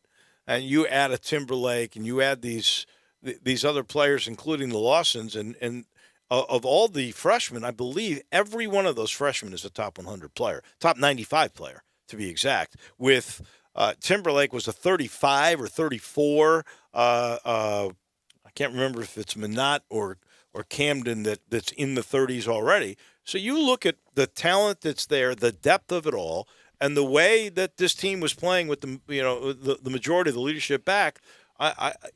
This is a team that should be earmarked for the NCAA, in my mind anyway. You are writing the story in the transfer portal, so are there some things that you have surmised based on what you've seen so far? Yeah. So, one storyline I'm keeping an eye on right now is out of West Virginia, their big man Derek Culver, kind of a saga playing out right now where his agent is on the record saying he's leaving West Virginia and going to the draft, signing with the agent. But Culver is now refuting his agent's own words. So that's one to keep an eye on, because if Derek Culver hits the transfer portal or the NBA draft, that's a huge, huge loss for a West Virginia team that, could be really, really good next season. So it's slowing down a little bit. If you look at the portal, the number of daily entrants is falling, which I think is kind of nice. But the deadline is not until July 1st, with the way the NCAA is going to pass this legislation. I mean, guys are still going to have another, couple of months to decide. But it does seem to be slowing down, which, I mean, I think we're all grateful for at this point. David, you are in I don't know if it's your dream job, but you're in a really good spot, and I know you love what you're doing. I know you wanted to be in sports after like both of ours, like all of us, Drew included, when we realized we weren't going to be center fielder or a quarterback or point guard, and we wanted to get it around and in sports. And you've been able to cover UT, you covered the Cardinals, you covered the Grizzlies. In the Tigers beat is always a lot of action. What would be a beat out there that if David Cobb covering a beat you would like to be at? Wow, that's such a unique question, and kind of one that I hadn't thought about in a little bit, because you're right. I have kind of checked off the boxes of the things I've most wanted to do in this profession, but I would love to do a tour of duty on the golf beat and have an opportunity to go to Augusta, as a member of the media, and maybe I would love to go cover a British Open. I mean, I love getting up early on a Thursday or Friday and just taking in the action, at the British Open. So, I mean, that would probably be one of the last things. I'd like to cover an Olympics too. That's less of a beat, per se. But the golf thing would be really fun, I think, to do a tour of duty on. I'm with you there. Me too. I think that beat, when you got to know these guys, and there's so many different storylines, and they're all international, and your office is some of the most beautifully manicured spots on earth. Can't beat that. And the game, but in every beat you quickly learn, and in everything that we do, and I don't mind this. I don't have any reservation at all about it. They are them and we are us in anything, in any beat. Yeah, but on some level, I feel like the golfers are a tad bit more relatable. You've got your Brooks Koepkas and your Bryson DeChambeau's out there, but you also got your Brian Harmons and your Freddie Couples of the world, who are like, and hey, Charles Howell. We're like the same size. Like, maybe if I'd had the money and the training, I could have at least pretended like maybe I could one day be. Maybe I think so. Yeah. Exactly. Well, I haven't seen your golf swing yet, so I don't really know if that is the case. But but certainly, your picture makes you look very athletic, David. So there we go. I appreciate that. We're still out here in Arizona. Have you found? So quick update. What's your favorite golf course? I'll send y'all a picture here in a minute. But I played Arizona National the other day. which is, here in Tucson. And I've also played Star Pass, or at least 9 holes of it, which is where Phil won his first PGA Tour event back in the day. But the view off the 18th tee box at Arizona National is just unbelievable. I'm talking, there's like a 150-foot descent down into the fairway. My ball plugged off the tee because, it was just coming down from so high. And it was unbelievable. What was the temperature? It wasn't even wet. Yeah, it doesn't rain, so it wasn't wet. So the fact that the ball plugged was just unbelievable. And yeah, the temperature out here, if you want to feel good about your power as a golfer, come out and play in Arizona, because there's a combination of altitude and no humidity that adds more distance to your game than, any amount of CrossFit training would, because I've just been launching it out here. And it's pretty cool. In Memphis, what is your 150 club? Yeah, probably a 7-iron, or probably 7. And what is it in Tucson? It can be an 8. And with the difference, though, about these courses, and obviously there are courses in Memphis that are like this, but the courses that I played in Memphis most often didn't have greens that were super elevated. A lot of the greens out here are elevated, and so I'm having to learn to put another 5 or 10 yards back on to accommodate the fact that, the green is higher, or else I'm going to end up in a bunker. And my gosh, if there's one thing this place has exposed in my game, it's the fact that my stand game is not very good. Sounds like you're having fun, though, and that's the cool thing. That's great. And I can't wait to read your story on who won the transfer portal. That is still to be determined. Thank you, my friend. We'll talk to you next week. All right, guys. Appreciate it. That is David Cobb. Our title sponsor for this hour of the program, that's Homer. Homer Skelton Hyundai in Olive Branch, Highway 78. That's Lamar. And Craft Road, the very first exit in Mississippi. It's also home to Genesis of Olive Branch, where there are still the G70s, the G80s, the G90s. And I am not kidding you. People see me get out of that G70. This has happened to me 7-8 times in the last 2-3 weeks, where they go, wow, that is really a good-looking car. What's that like? I say, well, let me show you the inside. And I let them take a peek, and I tell them, if I put the G70 into the sport mode, it's the fastest, the best-performing car I have ever driven. I'm not making that up. That is just the truth. And most people will tell you, when you're dealing with Genesis, you're talking about, for luxury cars, the best bang for your dollar, hands down. If you go test drive one, go see my friend Vinny Gerard. He's over the Genesis department. You'll understand what I'm talking about. And just like the Hyundais, the technology is so good, so durable. Every new Hyundai, every new Genesis, 10-year, 100,000-mile limited powertrain warranty. And then with the Genesis folks and the Hyundai folks, they're all the same. They've been together about 13 years, this group. You're going to get a maintenance package on the house, 3-year, 36,000-mile. Let them do all of the shifting of the tires. Let them change your oil, all the transmission fluid, all the fluids of the cars. They will make sure you are on top of it. That's just the way they are. They want to make the experience perfect when you go and buy a car at Homer Skelton Hyundai or Genesis of Olive Branch. We take a break. When we come back, we'll talk a little college baseball. Really, we're also going to talk about the wonderful weekend that the Kessingers had. Don's son, Keith Kessinger, joins us in just a minute. Greg Gaston and Eli Savoy get you through lunch daily from 10 to 1. Well, lunch is served. Only on Sports 56, 98.5 FM, and 96.1 FM. Get to destinations unknown in your new ride from Gossett Mitsubishi 1870 Covington Pike. Get 43 MPG Highway and 2021 Mitsubishi Mirage. We Gossett at $12,997 or $133 a month, and it's not a lease. You own it. Dream big and drive further in your all-new 2022 Eclipse Cross, $23,373 or $284 a month, and exceed all expectations in your 2022 Outlander, $31,919 or $409 a month. Plus, we build it with a 10-year, 100,000-mile powertrain limited warranty. So get to Gossett Mitsubishi today, 1870 Covington Pike, or shop online at memphismitsubishi.com. If you want it, we got it at Gossett. Motor Cars. All 75 months at 2.79%. Mirage MH002-807. MSRP 16865. Eclipse NZ03094. MSRP 26325. Outlander NZ05802. MSRP 34935. Includes all rebates and incentives. PF 695. Excludes tax title and license with approved credit. See dealer for complete details. Offer valid through 4/30/2021. Dealer stock only. First Bank is here to help you. Whether you're a business looking for a loan to expand or refinance an existing one, a homeowner looking for a mortgage or home equity line, a consumer wanting to finance your dream car, or wanting a competitive rate on your CD deposits, let First Bank try to handle your banking needs. Stop into one of First Bank's 3 local branches today. 6482 Poplar Avenue, just east of International Paper, 8398 Highway 64 across from Wolf Chase, and 6280 Highway 64 in Oakland. Or check them out online at firstbankonline.com.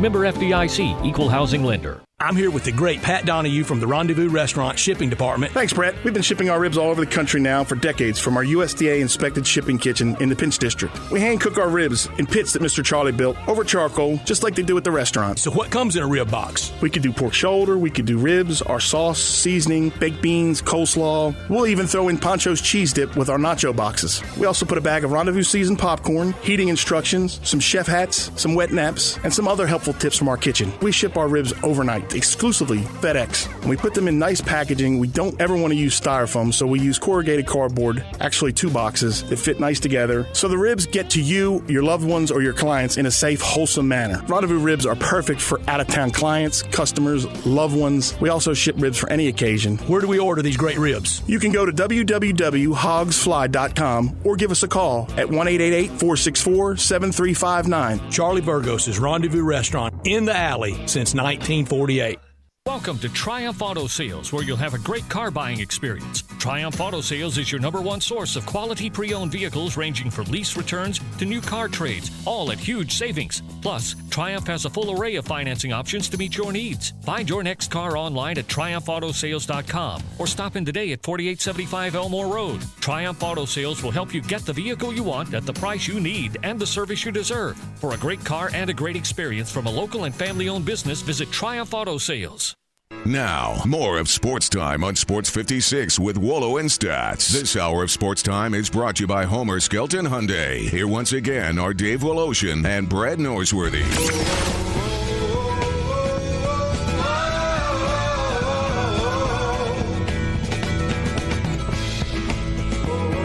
Welcome back in. Nice to have you with us today. That is for sure. Gorgeous outside. I hope it was a gorgeous weekend in Oxford. Don Kessinger, the great Chicago Cub, player manager for the Chicago White Sox. Wow, so many things Don has accomplished in his life, including, playing college basketball and baseball. I mean, how many guys are that talented? And the Ole Miss Rebels retired Don's number this past weekend. We thought we would bring in Keith, his son, who also does the Ole Miss baseball games. We'll chat a little bit about college baseball here in a second. But, Keith, we thank you so much for coming on with us again. And I would like to start with your dad, who usually is pretty low-key. Nothing really gets to him. What was this like at this stage in his life to be honored this way? Well, Dave, thanks for having me on. And you're right. Anybody that knows my dad knows he's about as humble a person as you'll ever meet. You'd have absolutely no idea that he's got gold gloves somewhere in a closet, and all-star game bats, and, all of that. And, Ole Miss called him a couple of months ago and told him this was the plan, as long as he was willing to do it. And, he was really very excited about it. It was really cool. I remember him calling me that afternoon and, telling me what they were going to do. And, just a lot of build-up, and certainly Thursday night outside of the result, which wasn't so great for Ole Miss, it was really a great night for Dad and for our family, and just a really cool thing to be a part of.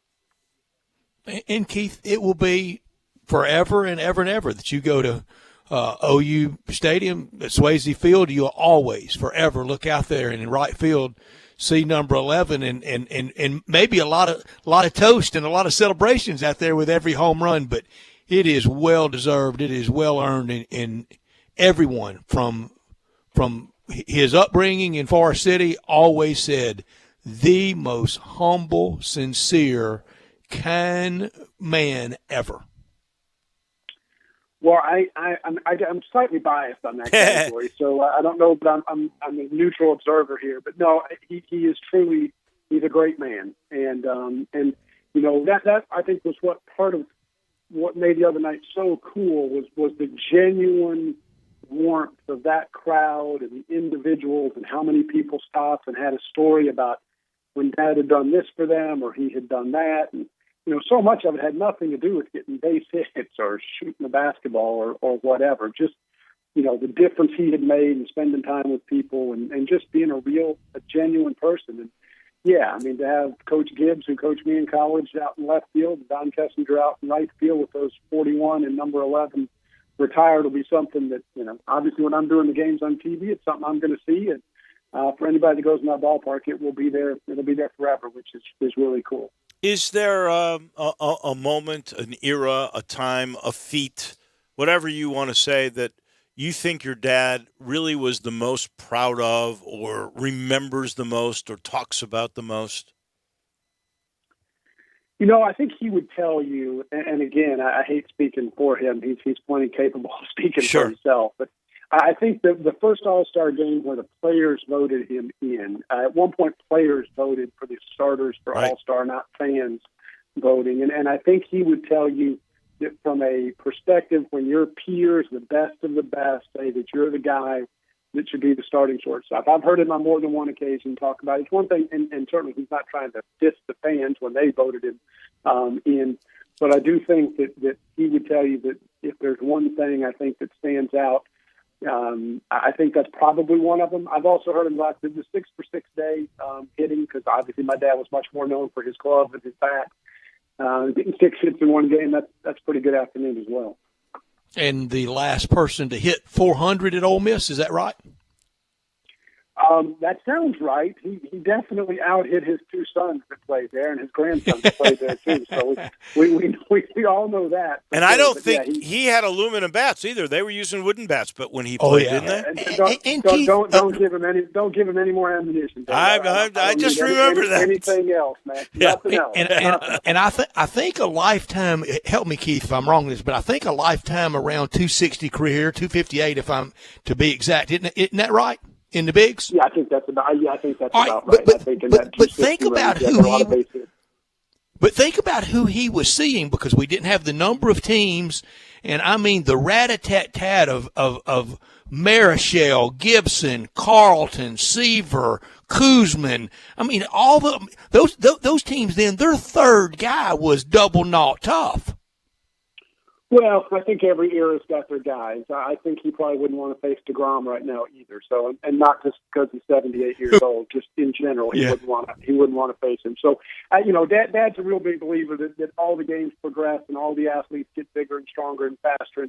And, but certainly there were less players in the big leagues at the time, and so, but. Relief pitching was different. You got to see one guy more. Every year is so different that I don't know that trying to compare it.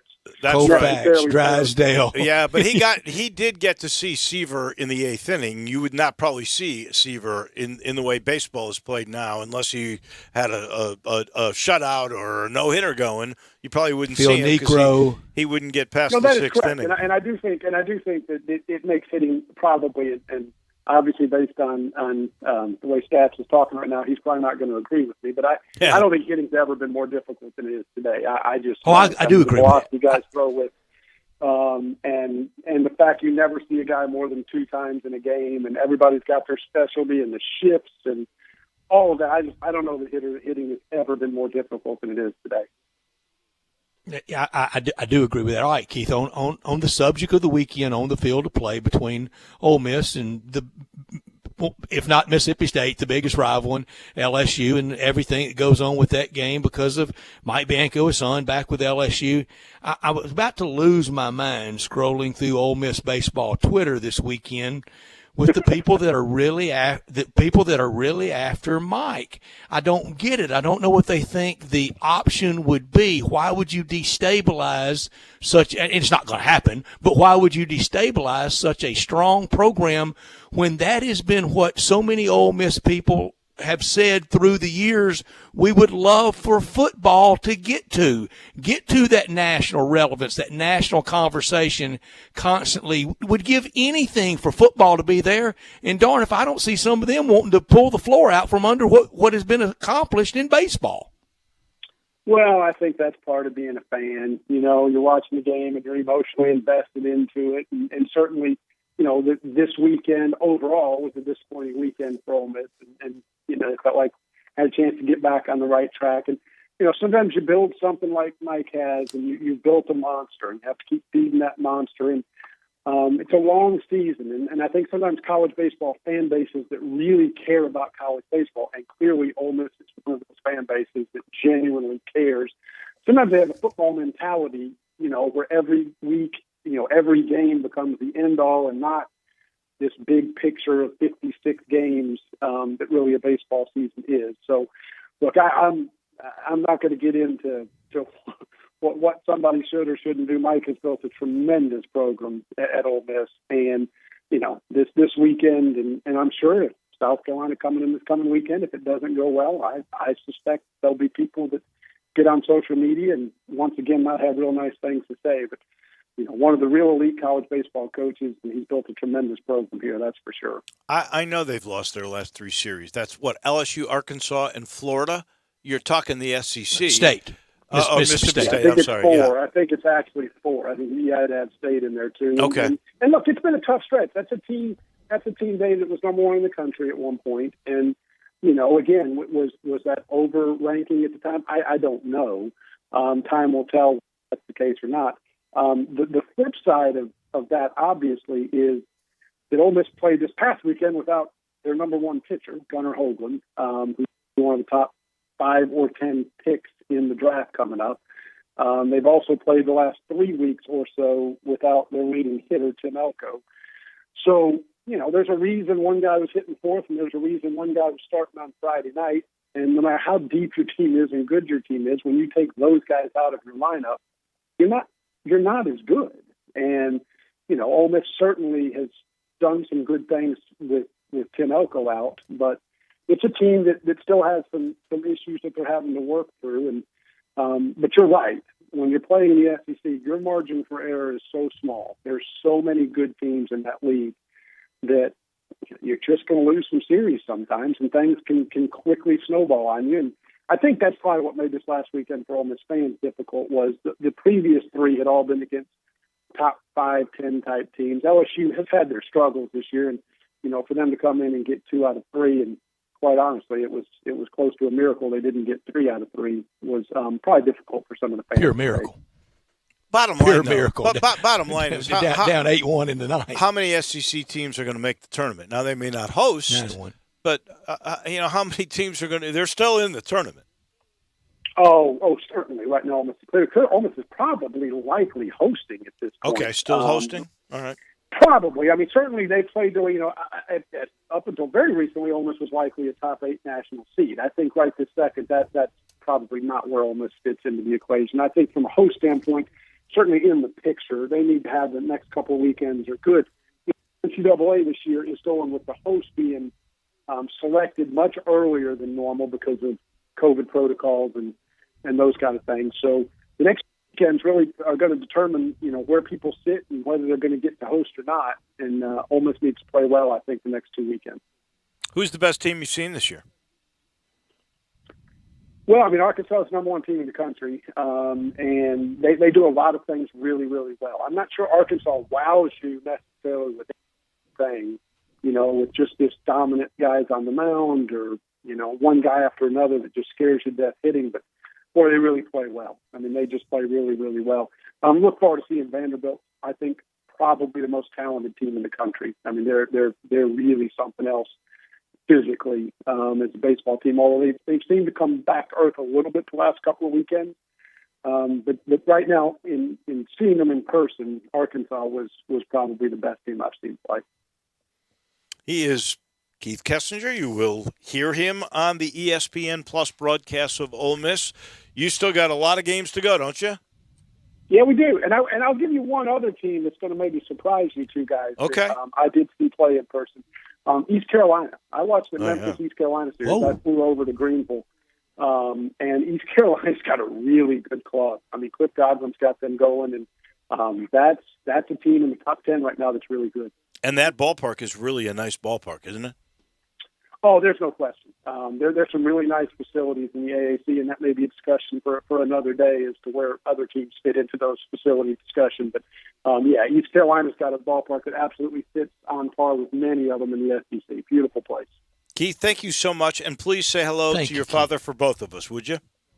All right, guys. Thank y'all. I will absolutely do so. Appreciate you having me on. All right, Keith Kessinger. We'll have him on again as the playoffs. What a great family. Oh, yeah. No doubt about it. I would have to say that family, if we're doing families of area, they're right up there, right? Wouldn't they be? It's a good one. It sure isn't. They sure would be. And a lot of our listeners won't understand this name, but there was the self-help guru of the day was Dale Carnegie. Sure. With motivational speeches, and his number one attribute was just be a good guy. Just be a nice, decent, gentle person. Positive things happen to positive people. That was the Dale Carnegie crate. Donnie Kessinger made him look like an ogre. He makes Dale Carnegie look like a rough guy. Here's you a doubleheader that you'll always win at. It's the commissary, the new one at Houston, Levy, and Poplar, or the original in Germantown. That's a perfect game at both of those. Jacob deGrom would throw a perfect game for both of those. Memphis-style barbecue, ribs, so delicious. Authentic Memphis-style, great food. That means slow. Start that barbecue feast with appetizers like the cheese plate or the tamales or the barbecue nachos. Save room for dessert. I'll get there too. The smoked chicken wings are fantastic, and the barbecue nachos created at the Germantown Commissary in the early 80s. That's where that culinary delight started, and it continues to this day at both places. At the new Collierville Commissary at Houston, Levy, and Poplar, are the original in Germantown. All the salads, the chicken plate, the barbecue shrimp, the tamales that I mentioned, all so good. And the dessert, save room for this, the best lemon icebox pie anywhere. The only thing that would rival it in my entire lemon icebox pie life, Donnie Kessinger and Carolyn Kessinger would vouch for it. Watkins Cafe in Forest City, Arkansas back in the day. But the commissary is even better than that. And the banana pudding, 754-5540. Or online at commissarybarbecue.com in Collierville and Germantown and the party areas. You could sit out there tonight and watch basketball, watch the Grizzlies, watch baseball, and enjoy yourself at Houston, Levy, and Poplar, or the original in Germantown. Again, 754-5540 or online at commissarybarbecue.com. And this portion of the show is brought to you by Tiger Tail, the official craft beer of the University of Memphis. It's a malt liquor, only in name. In fact, my son's 29th birthday, we had a little Malnati's pizza, but I wanted to bring some Tiger Tail over because, well, I wanted that generation to try this new malt liquor because it's nothing like the malt liquor that I used to have. Grind City Brewing just always seems to come true. And it's just the way they brew it. I mean, this is crafted with a bold and a smooth flavor. It's got 7.5% alcohol. Everybody was happy about that. But it's the finish. It goes down so easy. It is fun to celebrate good times with it. And go check out the brewery itself in Uptown. It's a gorgeous property. It is. And the tap room itself, 5,000 square feet of a great view and of great product. Father-son dream that has come true. You'll love it. Tiger Tail and Grind City Brewing, taking care of business in Memphis. The Grizzlies are underdogs tonight. We'll tell you by how much and what's going to happen when we come back to finish up hour number 2 of Sports Time. Broadcasting from the Family Leisure Studio. We are Sports 56, 98.5, and 96.1. Golf fans, breaking news. Just over the Mississippi Bridge in Marion, Arkansas. Come join Sports 56 to celebrate the grand opening of Cypress View Golf and Recreation, located just over the bridge at 303 Club Circle in Marion. Sports 56 will be live at Cypress View Friday, April 30th from 10 a.m. until 3 p.m. Join Sports 56 Middays and Sports 56 Happy Hour as we give away tons of door prizes, including golf lesson gift cards and free rounds of golf, including cart. Check out Cypress View's new food menu as well. From Philly cheesesteak sandwiches, homemade fresh hand-patted burgers, and Nathan's hot dogs. flatbreads, quesadillas, summer salads, and more. So come hungry. Again, Sports 56 fans, come see us at Cypress View Golf and Recreation in Marion, Arkansas, Friday, April 30th from 10 until 3. Enjoy live sports talk, food, fun, and lots of door prizes. Cypress View Golf and Recreation in Marion, Arkansas. Put it on your calendar. Can't wait. Me, Greg, Johnny, we look forward to seeing you there. You ready for a new ride? We Gossett and Gossett Kia Covington Pike. And Bobby J is the man to put you in a new Kia today. It's less than $5 a day. 2021 Kia Forte, $129 a month lease. $31.99 due at signing. Find your soulmate with 2021 Kia Soul. $159 a month lease, $3,099 due at signing. And 2021 Kia K5 built in America, $184 a month lease, $3,099 due at signing. All 36-month leases. Plus, peace of mind you can trust with Kia's 10-year, 100,000-mile powertrain limited warranty. That's Gossett Kia 1900 Covington Pike. Shop 24/7 at KiaCovingtonPike.com. Ask for Bobby J. He'll put you in a new Kia today. If you want it, we Gossett and Gossett Motor Cars. 36-month leases, 0 security deposit, $650 acquisition fee, Forte, ME344-837, MSRP $20,655. Sold M777-2135, MSRP $21,130, K5 MG 005560, MSRP $25,725. 10,000 miles per year, 20 cents excess mileage, includes all manufacturer rebates and incentives, PF $695, excludes tax title and license with approved credit. Warranty is a limited powertrain warranty. See dealer for complete details. Offer valid through 4/30/2021. Dealer stock only.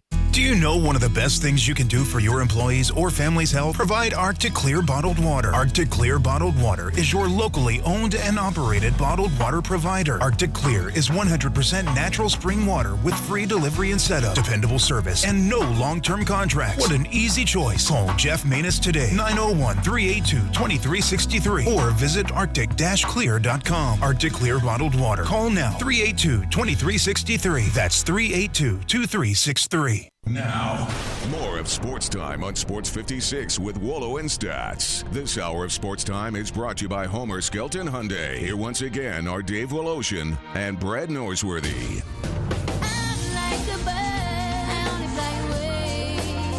Welcome back in. We put a bow on hour number 2. Don't forget at 5 o'clock, my friend from Chicago. And many a ball game that I have watched with him. George Hoffman will be joining us and looking forward to that discussion. We'll have to tell him about our chat about Don Kessinger today. I know. Sure will. I know he'll appreciate that. I just saw a text from what an infield they had. Oh my gosh, Well, I'm biased, but I think it's the greatest infield ever because they were the 1969 National League starting infield. That Santo was at third, Beckert at second, Ernie Banks at first, and Kessinger. John Kessinger in the 6th spot. Yep. Had to explain one time to a person on official scoring. I've told Drew this story at AutoZone Park, and this person just did not know. Like the PA announcer said that put out's 4-3, and they asked me, said, "What does that mean?"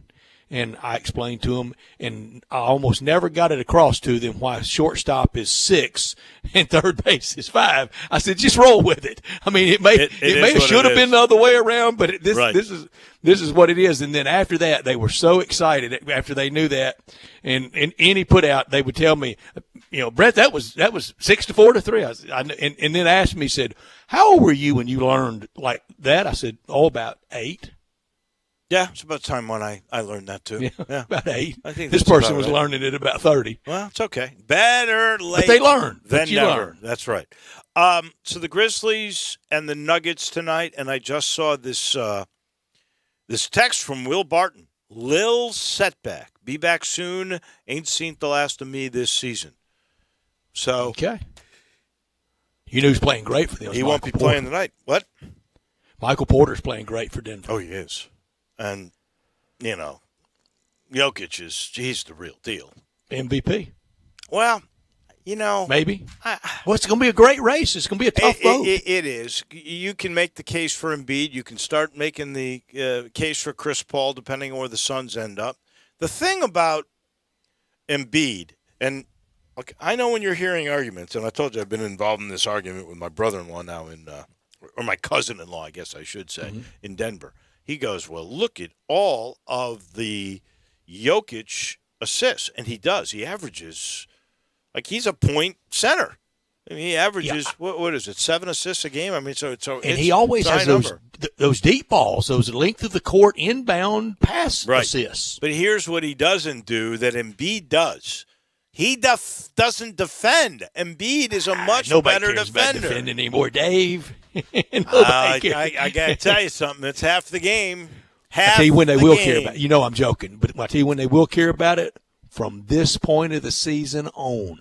That's when defending matters. And the playoffs, buddy, it really bumping matters. grind time. No question.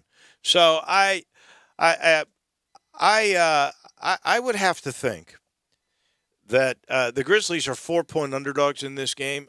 They owe them one. Valanciunas is back. Let's see if they play Triple J in this game with those two guys, because they didn't play the first time, did they? When the Grizzlies blew the game, you would and no Will Barton, who by the way was exceptional in that game against Memphis. He had a double-double in that game. I would have to think Memphis can cover shot's 4. The one I want back. I want the Doncic shot back for Dallas. That leaner. That's the crusher. Well, if Grayson Allen hits 2 free throws, it doesn't matter that he gets that. Or if he hit 1, then foul before he shoots, and you win the game. Always free throws in Memphis, isn't it? It. I don't know what it is. Unbelievable. I'd like to say, it's probably it's just the FedEx Forum, but the missed free throws this team we take it on the road. They missed them in Madison Square Garden, and they missed them in Denver. So I think it'll be a heck of a game, though. In San Antonio to ruin Drew's childhood. Oh, yeah. Stole the innocence right from my soul. Right there, just stripped it from you. No.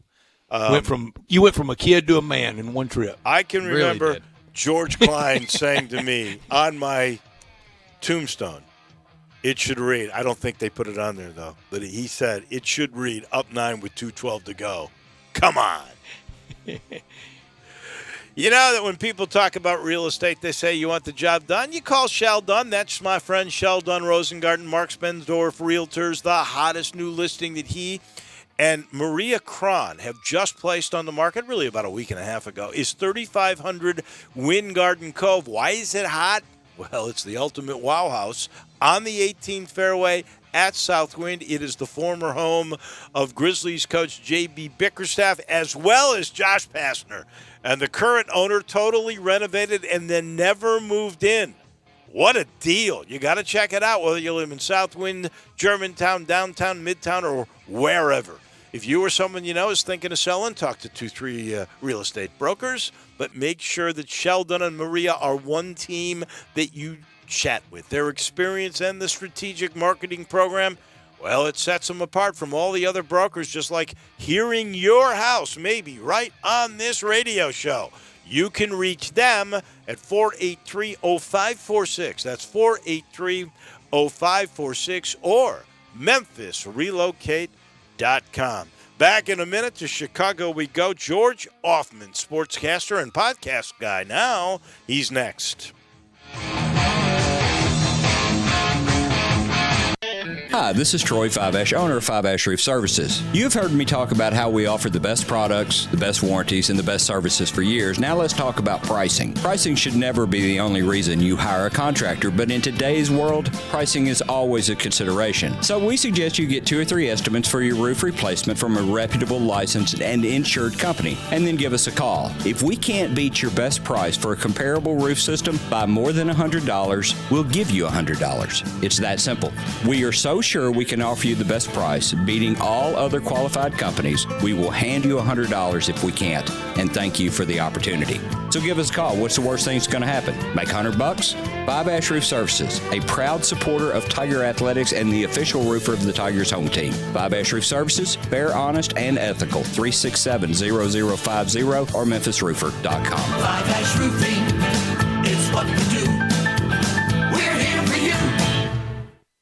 Get Get to destinations unknown in your new ride from Gossett Mitsubishi 1870 Covington Pike. Get 43 MPG Highway and 2021 Mitsubishi Mirage. We Gossett at $12,997 or $133 a month, and it's not a lease. You own it. Dream big and drive further in your all-new 2022 Eclipse Cross, $23,373 or $284 a month, and exceed all expectations in your 2022 Outlander, $31,919 or $409 a month. Plus, we build it with a 10-year, 100,000-mile powertrain limited warranty. So get to Gossett Mitsubishi today, 1870 Covington Pike, or shop online at memphismitsubishi.com. If you want it, we got it at Gossett Motor Cars. All 75 months at 2.79%. Mirage MH002-807, MSRP 16865, Eclipse NZ03094, MSRP 26325, Outlander NZ05802, MSRP 34935, includes all rebates and incentives, PF 695, excludes tax title and license with approved credit. See dealer for complete details. Offer valid through 4/30/2021. Dealer stock only. Hey, you should move over. Red right return. Right, red right return. No, just red right return because No, I'm saying red right return, but then right to agree. Okay, but you're on the... I should have said correct. I know it's red right return, but... You're on the left and it's red right return. Red right return. The tides can turn quick on the water. Progressive has you covered as a leader in boat insurance. Get a quote today at Progressive.com. Oh, I was on the left. Right. Please stop talking. Progressive Casualty Insurance Company and Affiliates. I'm here with the great Pat Donahue from the Rendezvous Restaurant Shipping Department. Thanks, Brett. We've been shipping our ribs all over the country now for decades from our USDA-inspected shipping kitchen in the Pinch District. We hand-cook our ribs in pits that Mr. Charlie built over charcoal, just like they do at the restaurant. So what comes in a rib box? We could do pork shoulder, we could do ribs, our sauce, seasoning, baked beans, coleslaw. We'll even throw in Pancho's cheese dip with our nacho boxes. We also put a bag of Rendezvous seasoned popcorn, heating instructions, some chef hats, some wet naps, and some other helpful tips from our kitchen. We ship our ribs overnight, exclusively FedEx. And we put them in nice packaging. We don't ever want to use styrofoam, so we use corrugated cardboard, actually 2 boxes that fit nice together. So the ribs get to you, your loved ones, or your clients in a safe, wholesome manner. Rendezvous ribs are perfect for out-of-town clients, customers, loved ones. We also ship ribs for any occasion. Where do we order these great ribs? You can go to www.hogsfly.com or give us a call at 1-888-464-7359. Charlie Burgos' Rendezvous Restaurant in the alley since 1948. We are Sports 56 WHBQ Memphis, W253DF Memphis, and WIVG Tunica Memphis. Flynn Broadcasting Stations. Welcome back to Sports Time on Sports 56 with Wallo and Stats. This hour of Sports Time is brought to you by DeSoto Auto Sales. Here once again are Dave Woloshin and Brett Norsworthy.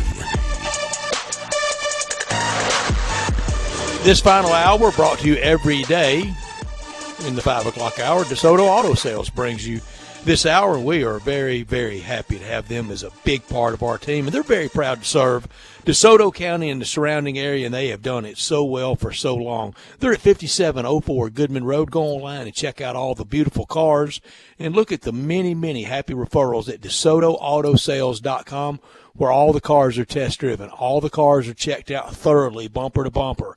Every make, every model. If it's not on the lot, they'll go find that special car for you, and you will be treated like family by kind, courteous employees, laid back, down home atmosphere.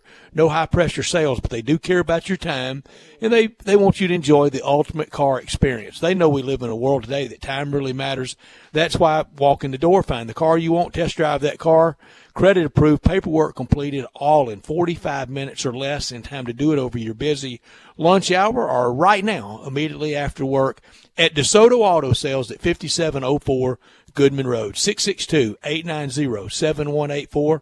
Come on down to DeSoto County for that town and country experience at DeSoto Auto Sales. To Chicago we go, to one of my great friends in life, who's not doing a podcast, by the way. We bring in George Offman.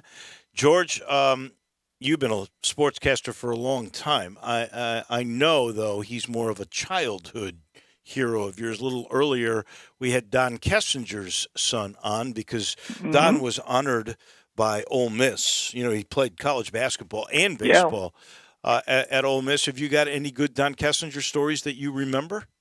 Well, first of all, I spoke to him twice in the last couple of years. I unfortunately had to call him on the death of Glenn Beckard. Yeah. But he was part of this long piece that I did in the 1969 Cubs in which I interviewed him, Fergie Jenkins, Randy Hundley.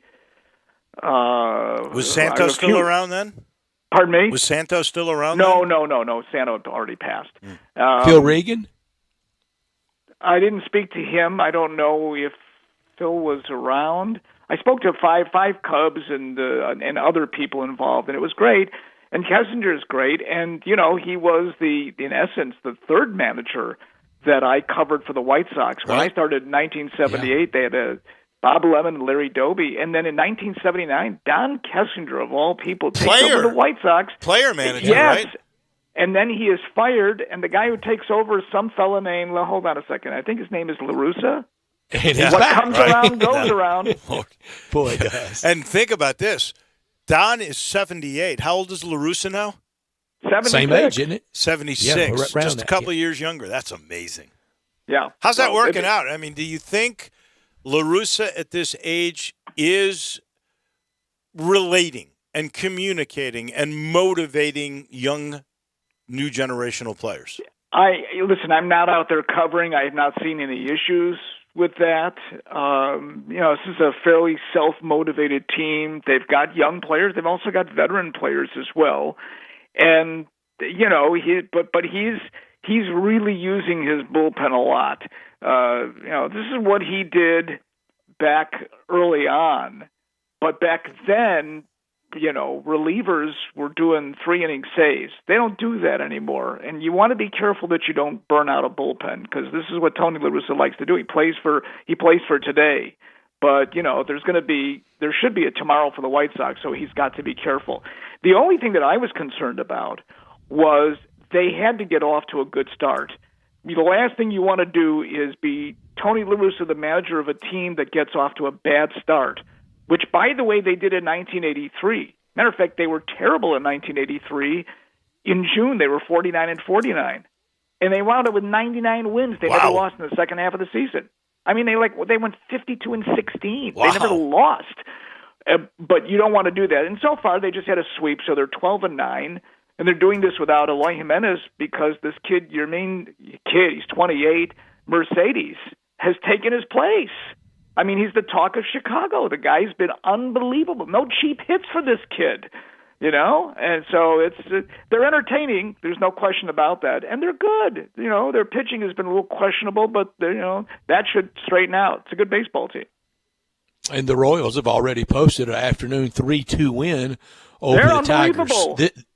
They are, and Mike Matheny, who replaced Tony La Russa in St. Louis, he's skippering the Royals. George, this pitching, and DeGrom's getting most of the attention, but across baseball, we said 2 weeks ago, you're on no-hitter watch every night. Now, there's not one every night, but there's a 2 or 3 hitter every night. Well, that's because you still have too many players that swing for fences, and you have so many strikeouts. This is an obscene record of strikeouts. Where does this come from? I discussed this with someone the other day, and this part and parcel is what they are teaching kids. They're teaching them the uppercut. They're teaching them about launch angle. When it used to be, you hit the ball straight, it's launch angle. So you're getting a lot more strikeouts, and you're seeing it now more than ever before. It's a walk, a strikeout, or a home run. And that's happening a lot in baseball, and it's bad. That's a discussion for another day about how do you really solve that. But, we saw Carlos Rodon throw a no-hitter. I would never have thought of Carlos Rodon throwing a no-hitter, but he did, and he looked good at it. Throwing a complete game. Yes, right, and with not that many pitches. He was in the hundreds, like 106, but he was like at the 80 in the eighth inning. It was pretty good. You're going to see that because of the nature of the game. But you're also going to see a lot of offense too. There are some teams that can really hit. I like the Royals. I like their youth, but they brought in some really good veteran players. Are they ahead of the game? I think they are. I think the best team in the division is the White Sox and the Twins. And right now, the White Sox have gotten themselves to a point where they're 12-9 without a key guy in Eloy Jimenez. I like what you're saying about the launch angle, and I blame this on on hitting instructors and coaching of today. You know, it's acceptable to strike out as long as you hit 30 home runs in a single season. They don't care about balls in play, and that's part of the strategy that managers are using. Well, it's hurting the game. It is clearly hurting the game. So you've heard some things to try to get it a little bit better. The experiments they're making, moving the mound back a foot. I say take the mound out instead of moving it back a foot to 61 feet 6 inches, and the double hook, which I kind of like, where you replace the starting pitcher, then you lose your DH. Those are some of the things that baseball is talking about, and they're trying it at the minor league level. Do you think anything will come of all that? They certainly want to do some things. I know that they want to try to outlaw the shift, and I've had some issues with that. I understand why they want to do that, but I also am one of those guys that say, why would you penalize defense? Now, I know they did that in the NBA with the zone defense, but why would you penalize teams for defending? Okay, that's exactly what's going on. Learn how to hit the other way. Penalizing teams for defending. Right. So, I mean, can they alter the shift a bit? Maybe. But I'm one of those guys that thinks, okay, you want to beat the shift, you got to find a way to beat the shift. Right. It is nuts looking, but it is defense. Hit the other way, for goodness' sake. Well, It is, George, and we're in concert with you. Just like late in the game when they bring the infield in, if the ball finds grass, you lose because you brought your infield in. What if you were to outlaw the infield coming in? Come on, seriously. I understand. That's right. Listen, That's right. I get it. They overload it, and it hurts pull hitters, mostly left-handed hitters. But you're telling a team, and I understand this is all the statistics that they piled up. And now what you're doing is you're telling a team, you know what? You can't do that, so let the guy hit. No. Let the people defend. That's the nature of the game. The NHL, they didn't outlaw the trap. They opened up the red lines. That was one way they were able to try to do that, but scoring is still way down in the NHL. You can't outlaw that. You can't outlaw defense. You just can't do that. Tell me about your new venture, your podcast. It's about stories in Chicago sports for the most part. Tell Me a Story I Don't Know is we're about to finish the first season tomorrow, 14 episodes with Dave Wanstead, a very, very, very entertaining, one of the best storytellers I've ever come across. It's top sports personalities with connections to Chicago. So they're not just Chicago people. We've had Bob Costas, Michael Wilbon, Mike Greenberg. We're going to have Kevin Harlan. We're going to have Marv Albert. We're going to have Keith Olbermann. All these people, and then people you've heard of as well, like Chuck Swirsky, Steve Stone, people. Eddie Olczyk, of course, has got national reputation as in the NHL and horse racing, and they just sit there and start telling stories, and it's unbelievable. It's like turn on the faucet and it flows, and they're great. These podcasts they run about 45 plus minutes, and I would suggest even you folks in Memphis, you're going to like listening to some of these people. Tell Me a Story I Don't Know. Do me a favor, subscribe. Do I sound like a good salesman? There you go. That was very good. How much does it cost? You do, George. It costs nothing to subscribe. There's the best it's on sales Apple Podcasts, pitch Spotify, Google. ever. It's free. Free is the favorite word of most of us. Love it. Well, there was a time when I was a beer drinker, George, my favorite word was cold. And then after I quit drinking, my favorite word became free. So I'm with you on that. Members of the media, are you kidding? Free is the number one word. And then suddenly about 15 years ago, they started charging us for dinner. What? And George, anybody in sports, if it's take one, we always take three. So that's the way it's always gone. Have you had, or do you plan on having, and especially with the news about Steve McMichael, his cohort in the defensive line, who's still popular in Chicago? Have you had Arkansas Razorback Dan Hampton on? But he's on the list. I've already talked to Dan.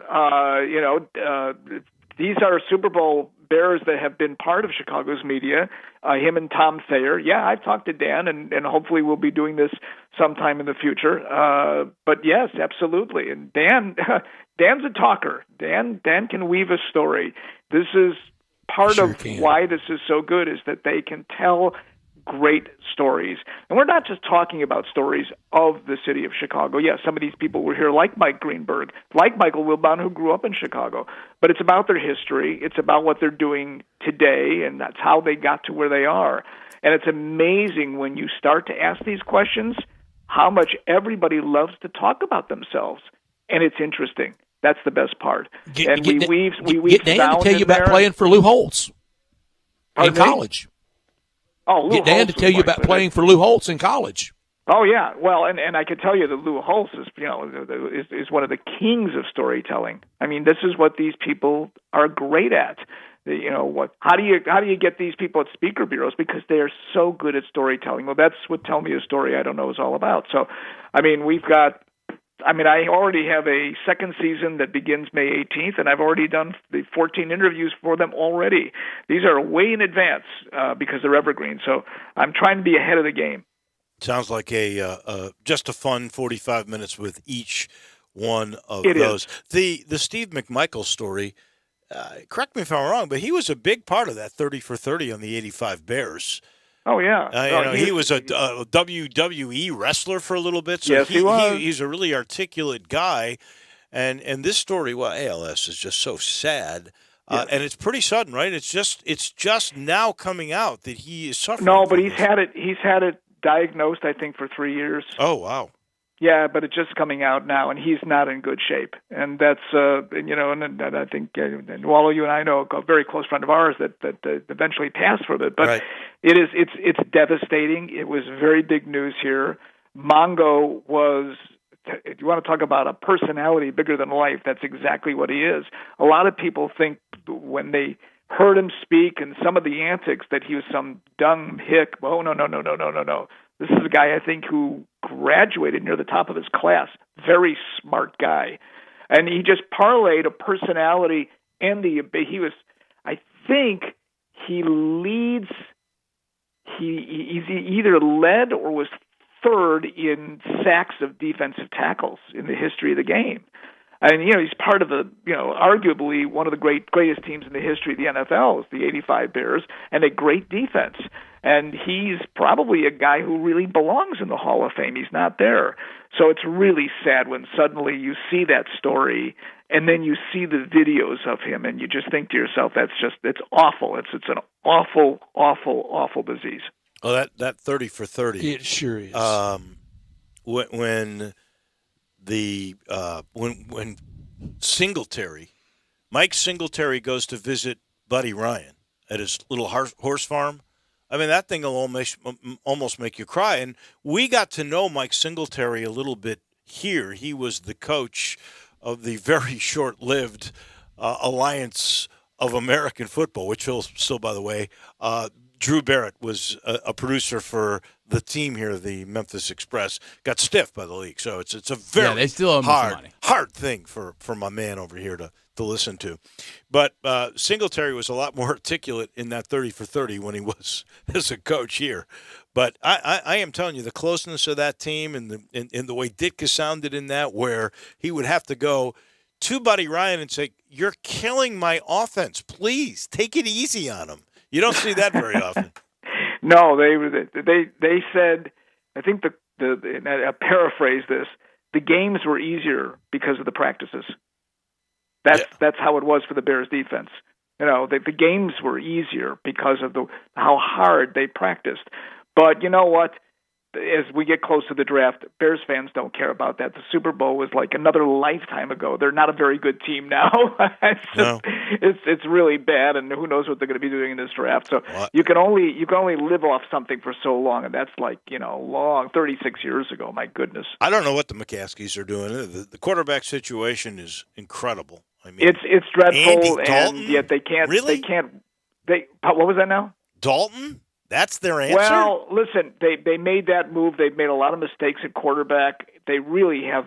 Right now, I think when it comes to what they can spend, they're at the bottom of the league salary cap. They have like $400,000 left to spend. Well, you can't go out and trade for a quarterback now.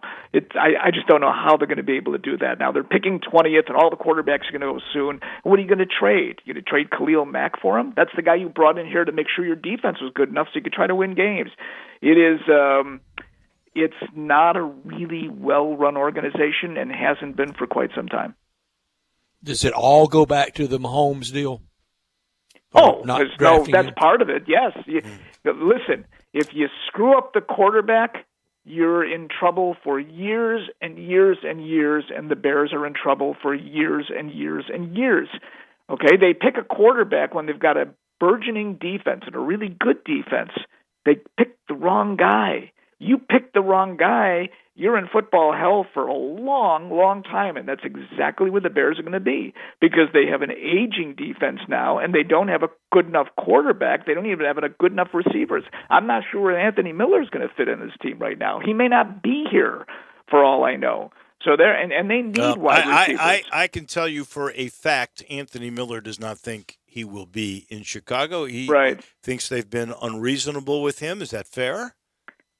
Not really. I think he hasn't really lived up to being the type of receiver they thought he would be. Then again, they haven't really had quarterbacks to throw to him. So, true. I mean, it's hard. Allen Robinson's, he's a very quality receiver, but I think Anthony Miller has been hot and cold. I think the incident last year, where he was kicked out of a game, that didn't help as well. So, but again, that's Anthony Miller's feeling. This is just an organization that just doesn't seem to have a handle on what it really wants to do. Last thing. Opening. Go ahead. Sorry, Dave. No, you go ahead. No, real quick. George, opening day for the Bears at Venerable Soldier Field, if fans are allowed to return to 100% capacity, will it be 100% full at Soldier Field? It's a good question. If it doesn't matter if it'll be 100% full, there'll be 100% booing.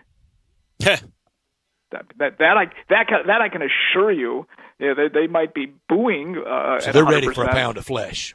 Yeah. Oh, are you kidding? Come on. And these are fed up fans. But they don't balk at going until later in the season. It's not. There's always this hue and cry. We're not going to go to the game. We're going to give up our tickets. Baloney. You're going to go to the games and you're going to boo. And then later in the season, when the weather is bad, you'll stay home. How many are allowed at Wrigley and at? It's like 20%. So the White Sox have like 8,500. The Cubs have a little over 10,000.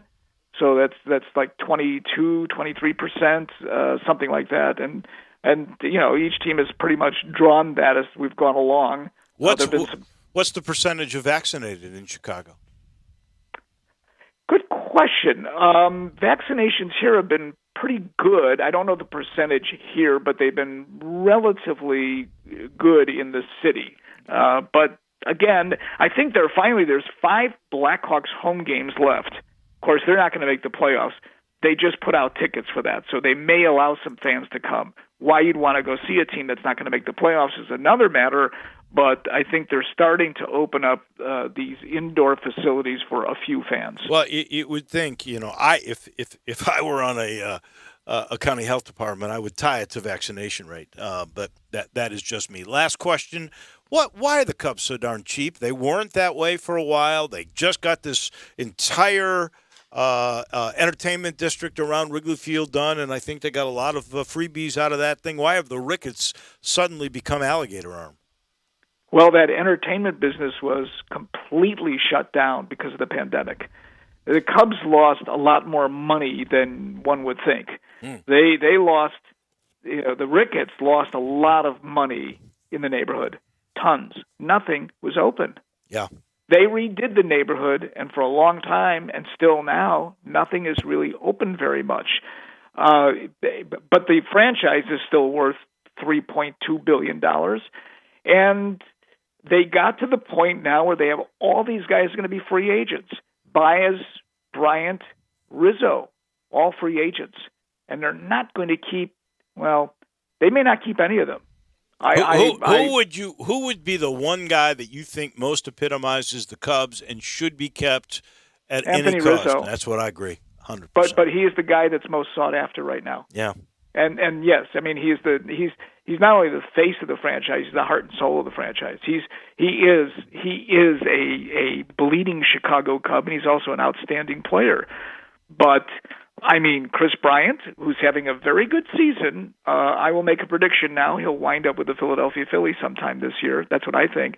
And Javi Baez, it's a tough call. I like Javi. I hate to see him Javi go. is, he's striking out almost 50% of the time. He also leads the team in runs batted in. But he's always been a bad pitch swinger. He just has. Well, but much, much worse now than Wallow. Much, much worse now. He's striking out almost half the time. It's awful to look at. They all do. If he gets 30 homers, it doesn't matter. Well, maybe it does when it That's what comes they to how think. much do you want to pay the guy. Yeah. Well, usually if you get 30, you're going to get paid. That's why they have those launch angles the way that they do. How do we subscribe to Tell Me a Story? Listen, you could download it anywhere. You could download it on Apple Podcasts, Spotify, Google, TuneIn app.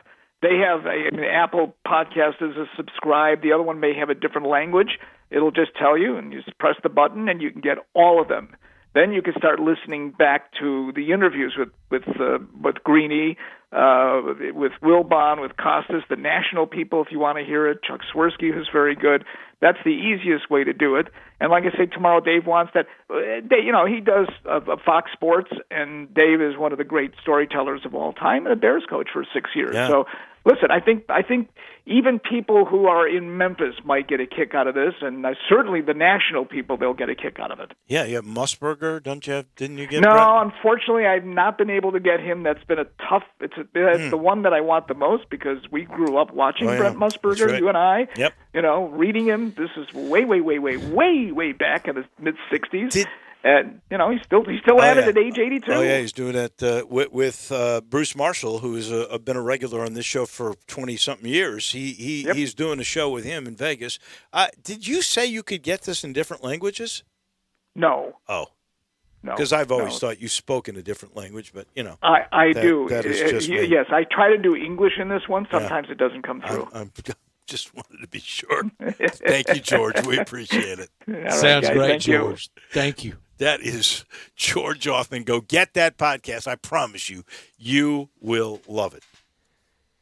Summer road trips, they're on the way, and Olive Branch is where you should start that summer road trip. Get down to Olive Branch and try all the new Silverados, drive the Tahoes, Equinox, all at All-Star. Got to drive a new Blazer or third-row seat Traverse. Thousands in cash back. Financing as good as zero for 72 months. All-Star Chevy with dozens of demos for sale in the now almost famous best deal in town. If you want to sell your Chevy car, truck, or SUV, bring it to All-Star Chevy and get a check today. They'll beat any legit offer you get by a lot. Any 2015 to 2021 with less than 75,000 miles. The certified Chevy pre-owned lot, it's packed. But our friends at All-Star, they want you to have more. Bring them your title. You'll get your check today. Remember, it's not Mount Moriah. It's not Covington Pike. It's not Collierville. It's not South Haven. It's got to be Olive Branch. Everyone at All-Star, one job. Make sure you have fun, get the best deal, and do it all in record time. Find new roads to All-Star Chevy on Kraft Goodman Road or online at allstarautogroup.com. Best financing for everyone. It's at All-Star Chevrolet. So the weekend, well, it's over. And you probably did some celebrating. You had a good time, but now you need to restock. It's the Spirit Shop time. My friend Eddie Connor and his family right there at Poplar and St. Nick, 4646 Poplar. That little log cabin you've seen as you're passing by Clark Tower. You go a little bit to the west. There it is, right on the north side of the street. You've seen it, and you probably wondered, that's small. How could they get everything in there? Well, they get everything in there. They truly do. They have so much stock inside. It's spatial engineering genius. But the genius is that you have choice. You have great classic bourbons or wines. You've got middle of the road that are very affordable. You've got some up-and-comers that Eddie Connor and his family can identify that are going to be expensive in a year or two, but right now, wines or bourbons or tequilas or vodkas, right now, they are really affordable. There's a story with every spirit, and Eddie Connor knows them all. So, as you think on your way home about restocking, think Spirit Shop. You will thank me later. We take a quick time out. We're back in a minute. This is Sports Time on Sports 56. We are Sports 56 WHBQ. Listen to us daily on AM 560, 98.5 FM, and 96.1 FM. Did you know nearly 40% of men under 40 and over 75% of men over the age of 40 experience sexual performance concerns? At the Memphis Men's Clinic, their experienced physician performs a comprehensive evaluation that determines which specific issues may interfere with your sexual performance. These issues can vary and range from anxiety to medical issues, low testosterone, or erectile dysfunction. The Memphis Men's Clinic has evaluated hundreds of men of all ages over the years and reestablished a normal sexual life. The Memphis Men's Clinic will work aggressively to resolve issues and allow you to restore your sexual health and overall well-being. That's the Memphis way. If you're 20 years old or 90 years old, come and get cared for the Memphis way. Treatment that's based on your specific needs after a professional clinical evaluation by their experienced board-certified physician. Call the Memphis Men's Clinic today at 901-443-0475 or visit memphismensclinic.com. If you're worried about your hard-earned dollars becoming worthless or your 401k or IRA losing value, now is the time to move into gold. No, not gold or silver stocks, but real gold and silver you can actually hold in your hands. How do you get real gold and silver? By calling Oxford Gold today at 833-600-GOLD. The Oxford Gold Group will teach you everything you need to know about owning real gold and silver. It's a lot easier than you think. Call the Oxford Gold Group right now at 833-600-GOLD to get your free gold and silver investment guide. Put your savings and retirement accounts into something real, like gold and silver. Get your free Oxford Gold Group investment guide today and learn how easy it is to have real gold and silver delivered to your home or how you can have real gold and silver in your retirement account. Don't sit back and watch your savings and retirement account suffer. Now is the time to make your money work as hard for you as you did for your money. So do this. Call the Oxford Gold Group right now, today, 833-600-GOLD. That's 833-600-GOLD.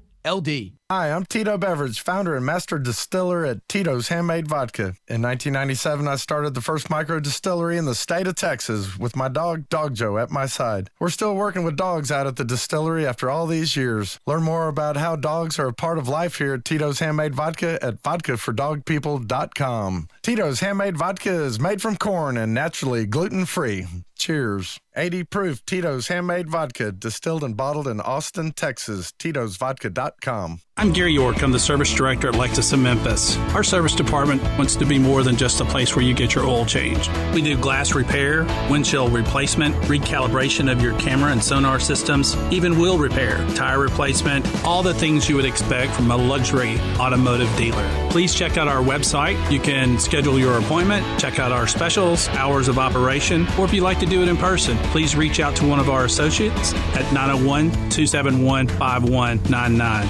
Hi, this is Rob Brown. Join us every Saturday morning on Sports 56 WHBQ from 8 to 10 a.m. and 96.1 FM and the new FM 98.5. We'll be covering the Memphis Tigers, the SEC, college football, college basketball, college baseball. We'll look into recruiting. We'll have guests from around the country with the latest news, the most knowledgeable people out there, the coaches, the players, the people who play the games. Don't forget to join us on the sidelines. Sports 56, 96.1, and the new FM 98.5.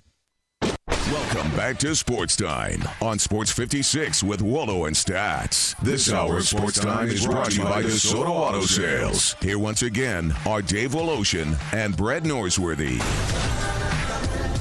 This portion of the show also brought to you by Miramichi. I played there Saturday. We had to play the back nine first because, well, there was a lot of rain. And oh, I shot really scores. well. Give us scores. I shot 40 on that back nine. Well, tell us about I it. was brilliant, if I say so myself. Now, on the back nine, it was raining the whole time.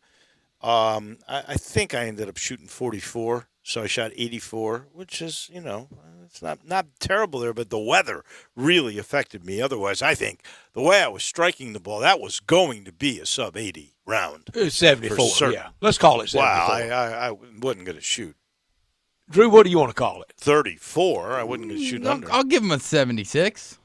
It was possible. It was possible. I could But tell the you. course in great shape. Oh, the course is beautiful. It's 330 acres of natural beauty. It really is. There's not a prettier course, I don't think. I know this. The new patio, which has been totally redone, restained, new bathrooms up there, full service bar on the weekends with a couple of TVs to watch things. They're going to have bands a little bit later in the summer. I think it starts actually this weekend. Food and beverage. You don't even have to be a golfer to go and enjoy this thing. It is the best view of all. And by the way, there is a great teacher there.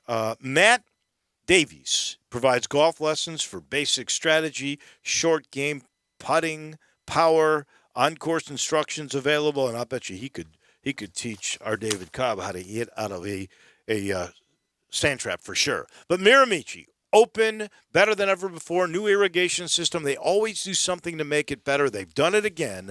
That is Miramichi in North Memphis. So please go check that out. This just coming across the County Board of Commissioners today made a proclamation for the NIT champion Memphis Tigers, and Penny got a key to the county. He didn't already have one? I'm reading this and I'm shocked. I already thought he owned it too. I'm sure they change the locks every decade or so, right? So he's got to get a new one. Oh, he's got a new one. Got to keep it. He can open up anything. Well, good. And Andy Katz just tweeted out, they formalized this week from the NCAA board that it's the transfer fact sheet, which we all need, right? Because we see so many. If a player already is transferred from a 4-year school and transfers again, then they would not qualify for a one-time transfer exemption. So I'm sitting here thinking about Tyler Harris. But there are reasons for waivers, like coaching changes. So since his coach got fired at Iowa State, maybe he can transfer again without having to sit out. But that may be through the waiver process, and you could be sitting and waiting for a long time on all of that one. So who knows? And he's not the only player, by the way, that transferred away after being at a school and is transferring back. Jariah Horn, remember him? Played at Tulsa. Uh-huh. His father played for the Tigers. Yeah. He went to Colorado last year, and he decided he's transferring back to Tulsa. Which it wasn't so bad here. Frank, and they go back. Haith needed somebody because he was losing a lot. So that'll be a big help. You asked earlier that NIT when they get to New York. Now, is that at Barclays or is that at the Garden? Barclays. I don't know why they've moved it from Madison Square Garden. Honestly, I hate it that they did, but they have. That will include Iowa State, Tyler Harris transferring from there, Virginia Tech, you mentioned, and Xavier. The Tigers should be the heavy favorite to win among those four teams, and I'm sure there will be games associated with it. And we mentioned, we just hope it's top 150. It doesn't have to. It's not going to be Duke, no, but don't make it Drake either. Well, it's not going to be very many teams better. There probably won't be any teams better than the Iowa State, Xavier, Virginia Tech. Those are the four with Memphis. Those are the four premier teams. But you want to get somebody around anywhere from 125 to 150 in that mix, so you don't get killed when it comes to these quad stuff, because they're going to be home games.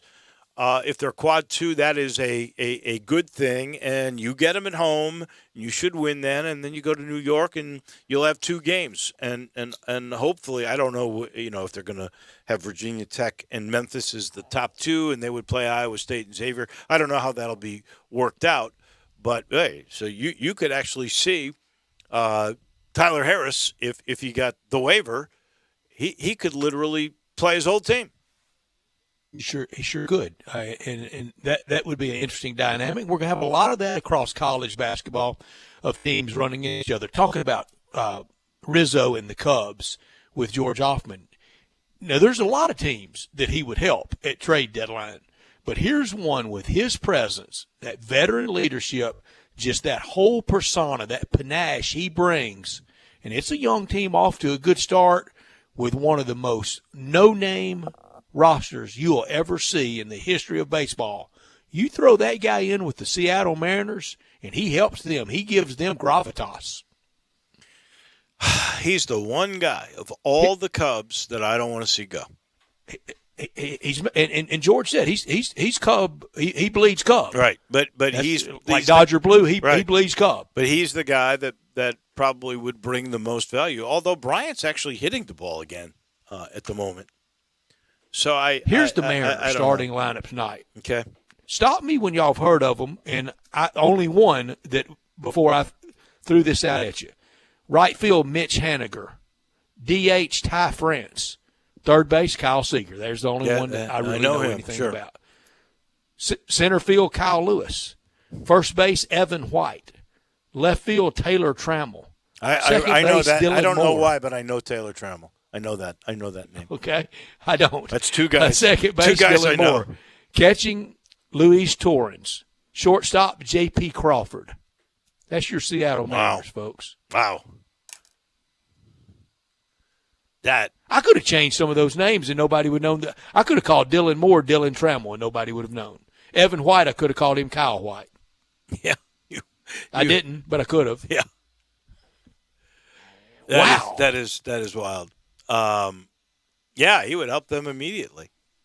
That is a no-name bunch He'd right there. He'd help a lot of teams. Yeah. What about at LSU? And they're doing now, I'm so opposed to it. Okay, I know Darius Geis brought him a lot of embarrassment and a lot of humiliation. But now to just strike him from the record book like he never existed as a human being. I mean, that stuff, Goering and Goebbels and Mussolini and Pol Pot would pull, that you're just to never speak those names again and we'll just act like it all didn't happen, it'll go away. Well, he played there. You're not going to forget it. And now just to strike him, going to remove him from the all-time list and for rushing yards. Well, it's all silly. Who knows? I mean, that's totalitarianism. What this school does. That's crazy. He played. You got to live with it, good or bad, after they're gone. I mean, there's a lot of things around sports that you might. I mean, I'm sure now the Detroit Tigers would want to move away from some of Ty Cobb's past, but he still played for them. USC and what they did with OJ, what they did to Reggie Bush, right? But with OJ, they took his. Didn't they have either a replica? I guess it was a replica, but they had a Heisman Trophy with his name on it, right? And they took it out of the case. Removed it from Heritage Hall. And boy, there was a great story a few years ago. There's a lot of Heismans out there. I didn't realize a player kind of got that many. He gets one. The school kind of gets one. And there's a couple others kind of floating around. When you mentioned LSU, I thought you might also bring up this story, which this is a positive story for them. I'm not sure why she did what she did, but Hall of Fame coach Kim Mulkey. Oh, I know why. Well, it must be green. It must be a lot of money. Now, she's originally from Louisiana, but do you know how long she has played been college baseball there? You know how long she's been at Baylor?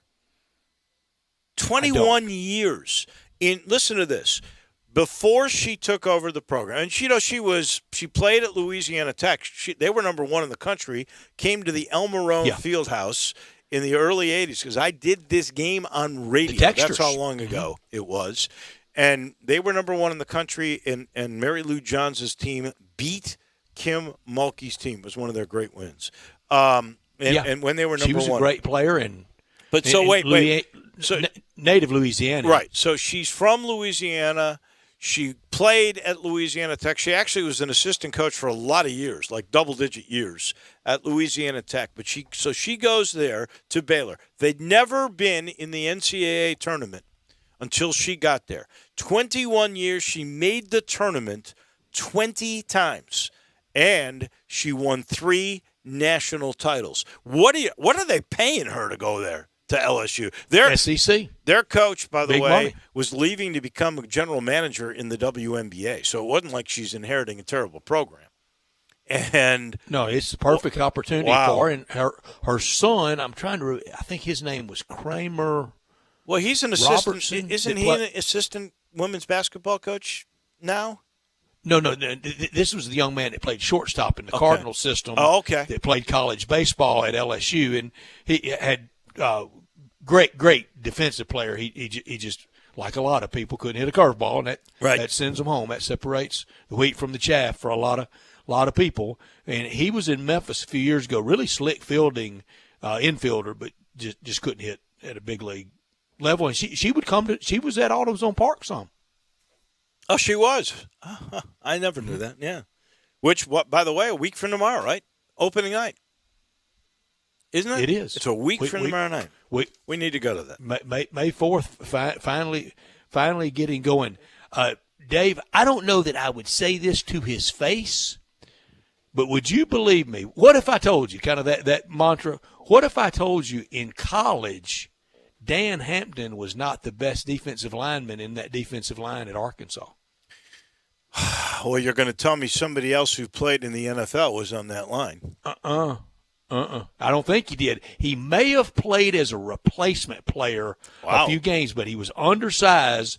There was a defensive lineman named Jimmy Walker from Central High in Little Rock, number 75, that in college he was at least as good as Dan, if not better, but he was classic undersized, and he really never got a shot in the NFL. Huh. And Dan went 4th overall. Yeah, and in the draft, and it turned out he was pretty good. Not a bad pick by Hall the of Bears. Famer. May they pick somebody as good on what is it, Thursday that we have the draft? Thursday night. Yeah, it's here. Can't wait. This portion of the show brought to you by Homer Skelton Hyundai, and Genesis of Olive Branch. Those Hyundais voted the last few years. A couple of years ago, they were tied for the safest automobile on the planet. That's the technology that you get with the Santa Fe or the Elantra or the Veloster, any Hyundai. That technology is so good. And the same thing could be said for Genesis. I like to say safest vehicle and the best bang for your dollar in luxury cars. They're all so good. They're also durable. Every new car, whether it's a Hyundai or whether it is a Genesis, if you're buying from that group in Olive Branch, you are getting a 10-year, 100,000-mile limited powertrain warranty. And by the way, they look so good inside and out. I get comments all the time about my G70. But you would get the same thing when you have a Sonata, for that matter, which, by the way, is a cool sedan. And they take care of you. That's what they pride themselves on, a group that's been together for 13 or 14 years. You walk in there, they'll take care of you. And one of the first things they'll tell you, we're going to give you a 3-year, 36,000-mile maintenance package on the house. We want to take care of you, and they do. So please, get on Lamar into Mississippi, close by First Exit, Craft Road. Turn left, you'll see Chris Drew and that gang that's been together for a long time. They want to take care of you at Homer Skelton Hyundai and Genesis of Olive Branch. Let's pause for a minute. When we come back, it'll be Taco Bell Crunch time. Get happy with Sports 56 Happy Hour with Johnny Radio. Weekday afternoons from 1 to 3 on Sports 56, 98.5, and 96.1.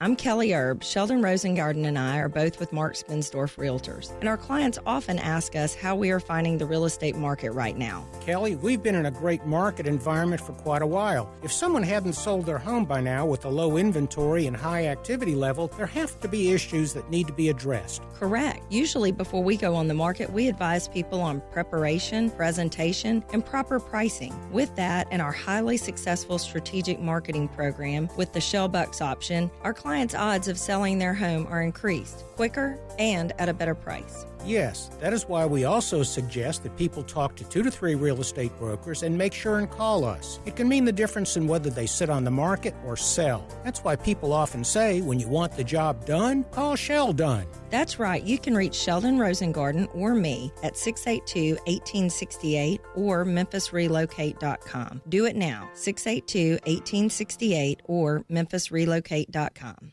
You ready for a new ride? We Gossett at Gossett Kia Covington Pike, and Bobby J is the man to put you in a new Kia today. It's less than $5 a day. 2021 Kia Forte, $129 a month lease, $31.99 due at signing. Find your soulmate with 2021 Kia Soul, $159 a month lease, $3,099 due at signing. And 2021 Kia K5, built in America, $184 a month lease, $3,099 due at signing. All 36-month leases. Plus, peace of mind you can trust with Kia's 10-year, 100,000-mile powertrain limited warranty. That's Gossett Kia 1900 Covington Pike. Shop 24/7 at KiaCovingtonPike.com. Ask for Bobby J. He'll put you in a new Kia today. If you want it, we got it at Gossett Motor Cars. 36-month leases, 0 security deposit, $650 acquisition fee, Forte, ME344, $837, MSRP $20,655. Sold M777, $2135, MSRP $21,130. K5, MG 005560, MSRP $25,725. 10,000 miles per year, 20 cents excess mileage, includes all manufacturer rebates and incentives, PF $695. Excludes tax, title, and license with approved credit. Warranty is a limited powertrain warranty. See dealer for complete details. Offer valid through 4/30/2021. Dealer stock only.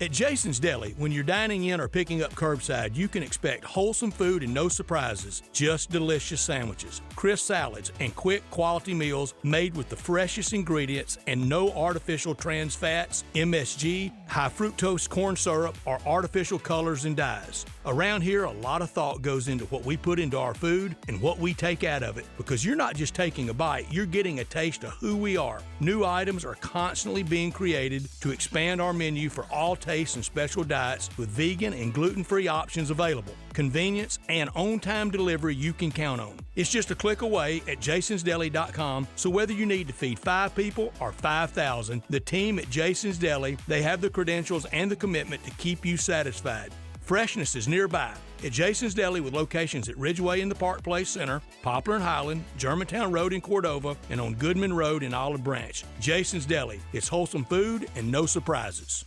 I'm here with the great Pat Donahue from the Rendezvous Restaurant Shipping Department. Thanks, Brett. We've been shipping our ribs all over the country now for decades from our USDA-inspected shipping kitchen in the Pinch District. We hand-cook our ribs in pits that Mr. Charlie built over charcoal, just like they do at the restaurant. So what comes in a rib box? We could do pork shoulder, we could do ribs, our sauce, seasoning, baked beans, coleslaw. We'll even throw in Pancho's cheese dip with our nacho boxes. We also put a bag of Rendezvous seasoned popcorn, heating instructions, some chef hats, some wet naps, and some other helpful tips from our kitchen. We ship our ribs overnight, exclusively FedEx. And we put them in nice packaging. We don't ever want to use styrofoam, so we use corrugated cardboard, actually 2 boxes that fit nice together, so the ribs get to you, your loved ones, or your clients in a safe, wholesome manner. Rendezvous ribs are perfect for out-of-town clients, customers, loved ones. We also ship ribs for any occasion. Where do we order these great ribs? You can go to www.hogsfly.com or give us a call at 1-888-464-7359. Charlie Burgos' Rendezvous Restaurant in the alley since 1948. Welcome back to Sports Time on Sports 56 with Wallo and Stats. This hour of Sports Time is brought to you by DeSoto Auto Sales. Here once again are Dave Woloshin and Brad Norsworthy. Come on, Muhammad, then we hit fame. We beat you with the deal, we get insane. Welcome back in. Final portion of the show brought to you by Conway Services, heating, cooling, plumbing, electric, and, of course, the Give Back. That's what they do. Right now, they've teamed up with Carrier to make this the perfect time to buy some Carrier new technology. If you buy the air conditioning system, they will give you a $1,500 Visa gift card back. If your system needs 2 units, upstairs, downstairs, front of the house, back of the house, we're talking $3,000 in Visa cards. That'll make a great summer vacation. And there's more. John throws the April air cleaner in free. That'll get dust out of your house. A 10-year parts warranty on the house and a free Nest thermostat. That's about $2,000 worth of freebies there. And John makes it so easy right now. Systems as low as $139 a month. Everybody can pay that. And you're going to get that Conway award-winning service every time. Just make the call. Get the gift bag. Real simple. 384-3511. That's the number to Conway. It's crunch time. Go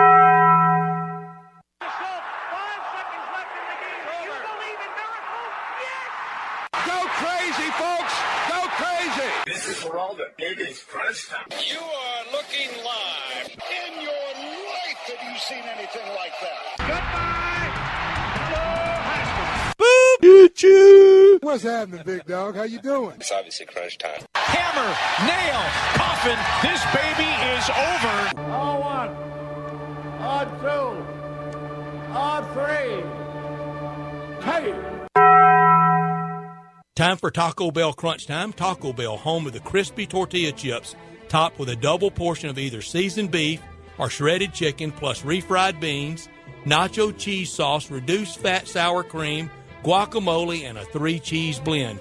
Nachos Bel Grande, heaping portion of chips, topped with ground beef, tomatoes, beans, nacho cheese sauce, and a dollop of sour cream. Taco Bell, home to great food you get on your way home real fast, and they bring you crunch time every day. Learn today that the Los Angeles Clippers have signed for the rest of the year. Boogie Cousins. Can Boogie finally get a ring? He could help that team in spurts. He's not a 25-minute guy anymore. They know that. He knows that. But what a colorful NBA career he's had. And he made a lot of money but was deprived of almost double that because of the injury. 9 points and 8 rebounds in 14 minutes is what he's averaging. I think he goes a long way and helps them. I learned today the NBA has approved the Iverson Classic. I think it's going to be held in Bartlett High School, May 7th and the 8th. They are now a certified event for everybody to evaluate prospects around the NBA. And in the Iverson Classic this year, Jonathan Lawson's going to play. The kid that signed with Gonzaga, Hunter Salas, is going to be on it. The coach for that team is Steven Jackson and Matt Barnes. Holmgren's coming to play? That's the Rasheed Wallace Bonzi Wells team. Holmgren's going to play on that team. Joshua Minot's going to play on that team. Kennedy Chandler's going to play on that team, and it's now certified. That's really a cool event. May 7th and 8th, and I think it's at Bartlett. Yeah, cool. And fans can go to that, by the way. I could do without this, and I sure hope I'm wrong, because it's a little bit like the end of the world predictions or Ivan Browning with the earthquake that was going to level Memphis in 1990. Yeah. I hope I never get to come on and go, told y'all, but we're going to have a disaster one of these days at a golf course for a PGA event with these alligators. They're alligators. That's not a rattlesnake. That's an alligator. Gosh, I hope that doesn't happen. That is scary stuff. That's true. But I can't even come on and go, told you, if it's right. Yeah. I mean, it'll be a disaster. No, you can't. You can't say, I told you this was going to happen. You know how they kill you, don't you? They drag you out and drown you and then eat you. That is awful. What are you watching tonight? I know you're watching the Grizzlies at 8 against the Nuggets. Boy, we ended on a really nice note, didn't we? Phillies and Cardinals tonight too, right?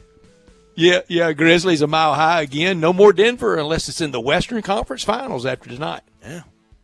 Get them tonight. You owe them one, too.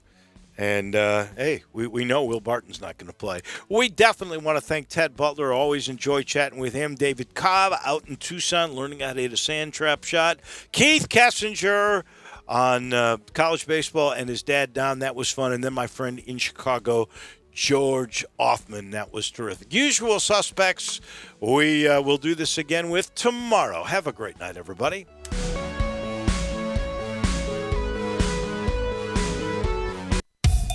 I want to do some bragging rights. Hey, I was just the other day overhearing a conversation with Big Mike, the manager of DeSoto Auto Sales. They've got people buying cars all over the country. North Carolina, South Carolina, Georgia, Alabama, Arkansas, Texas. People from all over the country buy cars at DeSoto Auto Sales in Olive Branch, Mississippi. Why? DeSoto Auto Sales has the most stringent car inspection in America. They get it right the first time. Quality and low mileage. Factory warranty on most vehicles. My favorite part is the people who work there. Big Mike, all the employees are professional, friendly, and go that extra mile. Expect as you walk in the door, you're treated like family. DeSoto Auto Sales understands your time matters. We can help you find your dream car and get all the paperwork finished in less than an hour. Come see us at DeSoto Auto Sales and be part of our family. Have a great buying experience every time. 662-890-7184. One of the things I love about betting on basketball is I'm always finding new player props or game props that I like. And what's cool about FanDuel Sportsbook is you can combine these props with other bets from the same game to score an even bigger payout. It's called a same-game parlay bet, and you can only find them on FanDuel. New users get a risk-free bet up to $1,000. Just place a bet and FanDuel will refund you up to $1,000 back in site credit if you don't win. And right now, new and existing users can get up to $25 in site credit back each day if your parlay falls one leg short with same-game parlay insurance. So just download the FanDuel Sportsbook app today to try a same-game parlay, and make sure you use promo code BIGHEAD at sign-up. Must be 21 or older and present in Tennessee. Refund issued as non-withdrawable site credit that expires in 7 days. Max refund $25. Terms apply. See sportsbook.fanduel.com for details. For problem gambling support, call 1-800-889-9789. If you're going on vacation, making a college campus visit, or if business takes you out of town, there's just no better place to board your dog than Barks and Recreation, 965 Reddick Cove between Bud Davis Cadillac and the Blue Plate Cafe in East Memphis. Boarding, daycare, grooming, we have the best of everything at Barks. Indoor-outdoor kennels so your family member can go in and out as they please. Indoor and outdoor play areas. 4 walks a day.